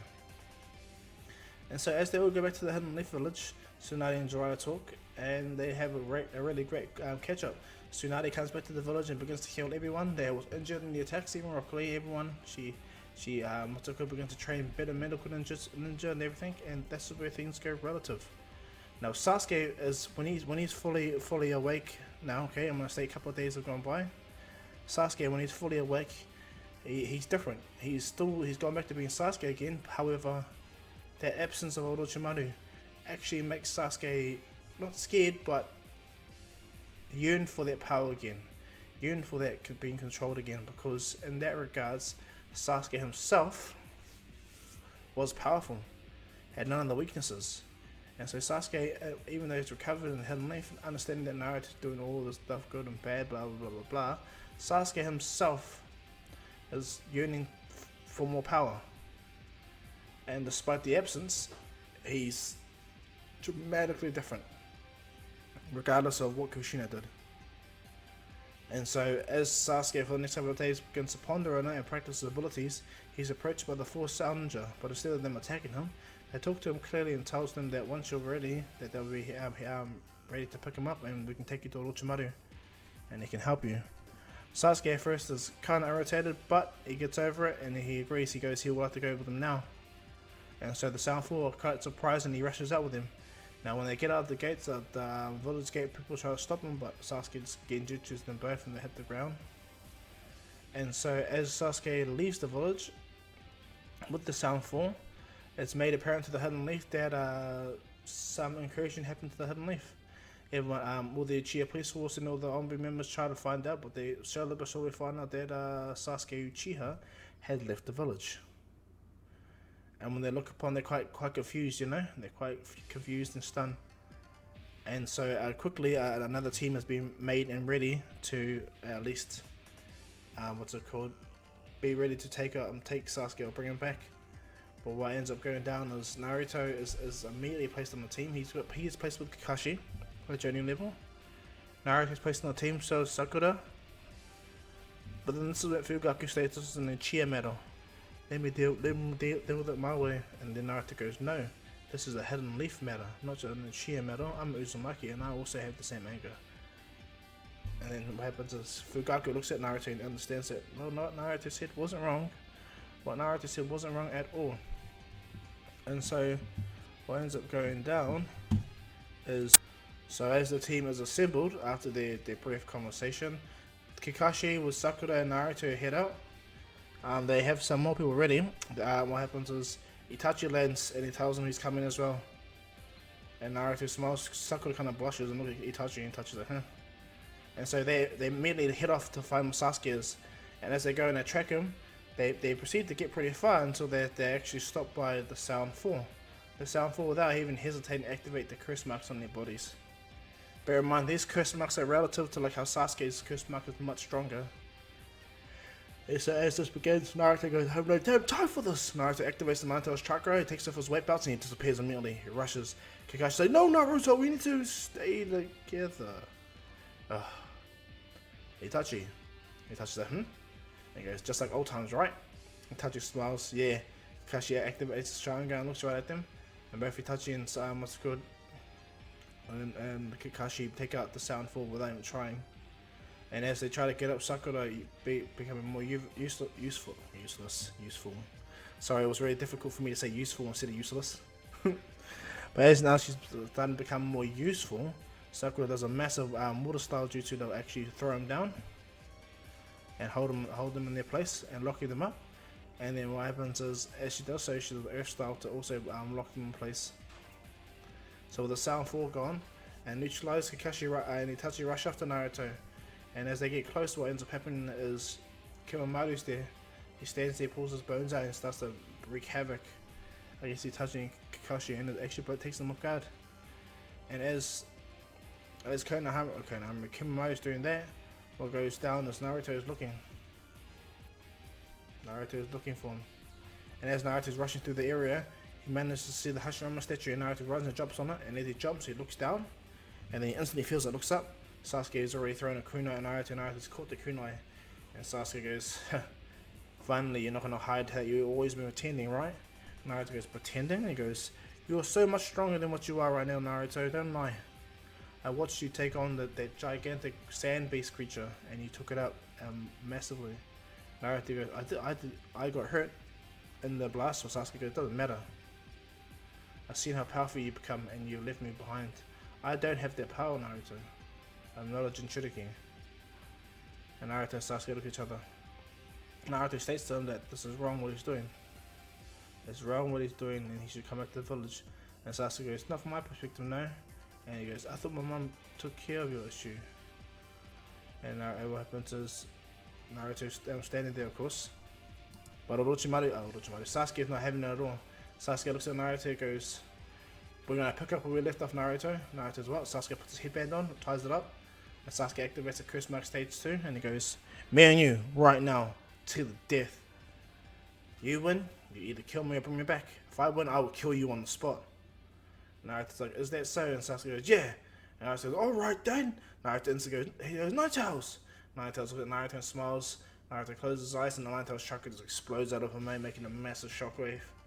And as Naruto goes from his 4th to the 5th to the 6th tails, Naruto bends over fully, being more crazy and evil. When Sasuke sees this, it's just, unfortunate for him, he can't be a cool guy at all. Not so ever right away. But what happens regardless though, Sasuke gains his composure, shoots a fireball jutsu at Naruto just to test it. Naruto's able to catch it with his hand and dispel it. And Sasuke's like, wow, alright then. Naruto instantly so rushes at Sasuke, but Sasuke manages to jump away. And jumping away, Sasuke himself, he's thrown back by how different the battle is. These guys are much more stronger than they last fought each other. They can destroy everything. And so when they're battling, they're like they're like what's it called? Purpley, black, and blue, and reddish energies bouncing backwards and forth to the point where both Naruto and Sasuke land a clean hit on each other, stopping them on both of their tracks. And as they hit the ground, they look at Sasuke's like he's quite impressed with Naruto's power. Sasuke activates the curse mark more to the point where he at least can be stronger than Naruto. But Naruto gets up. The Nine Tails goes, "You have this." Naruto massively rushes, and so does Sasuke. Sasuke does the same thing. He puts his hand under, and he punches Naruto in the gut. But as he punches Naruto in the gut, Naruto uses momentum to hit Sasuke in the head. And hitting Sasuke in the head, it actually made Sasuke bleed, and it's made them both fly away from each other. Naruto's like, "Oh, damn. Better not do that." Both Naruto and Sasuke recover from the situation that placed them in. Naruto himself knows that he has to retract the majority of his strength just in case he kills Sasuke. And Sasuke himself has to hurry up and make himself stronger to keep up with Naruto just in case he doesn't get killed by Naruto. And so as Sasuke gets up, he releases all his energy. Everything he does, he even gives himself back to Orochimaru's control. He tells him, "To hell with what your mother and your father did to me. The village is my enemy, and so are you, Naruto." And as Sasuke begins to emanate more energy, Naruto goes to throw a punch, where Sasuke stabs his hand into Naruto's shoulder, like a similar lightning blade. And as he slams his hand into Naruto, he begins to dig it deeper, making Naruto scream. And then Sasuke smiles and goes, "Your daddy and mommy are not going to visit you." And as Sasuke smiles, Naruto gets really angry indeed. The Nine Tails chakra explodes at him in a different way than what he's normally used to. What he's normally used to in general. Now what happens is Naruto is way more stronger. He's over it. He's just going to push himself more and more now. And pretty much as they both begin to clash, they destroy the entire area, both Sasuke and Naruto. Sasuke realizes that Naruto himself has way more chakra than him, and if he doesn't end the fight now, Naruto will survive him and pretty much beat him. And so Sasuke puts everything he has to his last lightning blade. He tells Naruto, "This is it. This is my final attack. I put everything in this attack, and if I win, well, you'll be dead. And if I lose, then I might as well be dead." Sasuke and Naruto brush at each other. Naruto with the Rasengan, Sasuke with the what's it called? Full power, I guess. His own abilities, full power Jodori. And as they both clash, pretty similar to Canon, the mass energy explodes, destroying the entire area. Naruto gets a piece of Hashirama statue collapses on Naruto, but it's not hard for him to get out. He just collapses on him. Sasuke himself crawls out of the sand or the earth itself, and as he crawls himself up, he begins to walk away. Naruto walks over. Sasuke, as he sees Naruto trapped under a rock, Sasuke goes over to Naruto, holds himself. "Yeah, I can kill you right now." And Naruto goes, "But you wouldn't, because we're friends, right?" Sasuke looks at Naruto and punches him straight in the face. And Sasuke leaves immediately. As he rushes on, Naruto notices Kabuto waiting in the forest. And as Kabuto and Sasuke disappear, this is when Jiraiya returns back into the village. And what I mean by the Jiraiya back into the village, where he predetermines what he's going to do: stay in the village or go away for the next few years. And so that's up in the wall. What happens by the time Naruto comes back to the village, he tells everyone what's happening and his determination to go to get Sasuke. And as Naruto is trying to climb himself up and prepare himself up, Fugaku himself apologizes for the mess that the Uchiha pretty much making Sasuke himself and Shisui. But Minato tells him it's alright, he can't help everything. People are people, regardless of their choices. It's their jobs to get to work together to get them back. Yeah? Fugaku smiles. And Naruto sees this. He apologizes too for not bringing back Sasuke, but Fugaku walks over to Naruto and goes, "Technically it's not your job, but I appreciate you doing your best to try to help my son. Thank you, Naruto." Naruto bows to Fugaku, and as Naruto does that, Jiraiya walks in and goes, "Ah, I knew I'd find you, kid. Hey there, Minato." Minato goes, "Lord Jiraiya," and he goes, "Well, I'm out." Naruto's like, "What? You're out?" And he goes, "Yeah, well, I've said my purpose, I guess. I'm gonna travel the world and do what I'm meant to be doing." Naruto's like, but I want to do some training, and Dad sucks. Dad stays in the village all the time and does this and that. He doesn't actually help me." And Minato's like, "Yeah, you understand this, kid."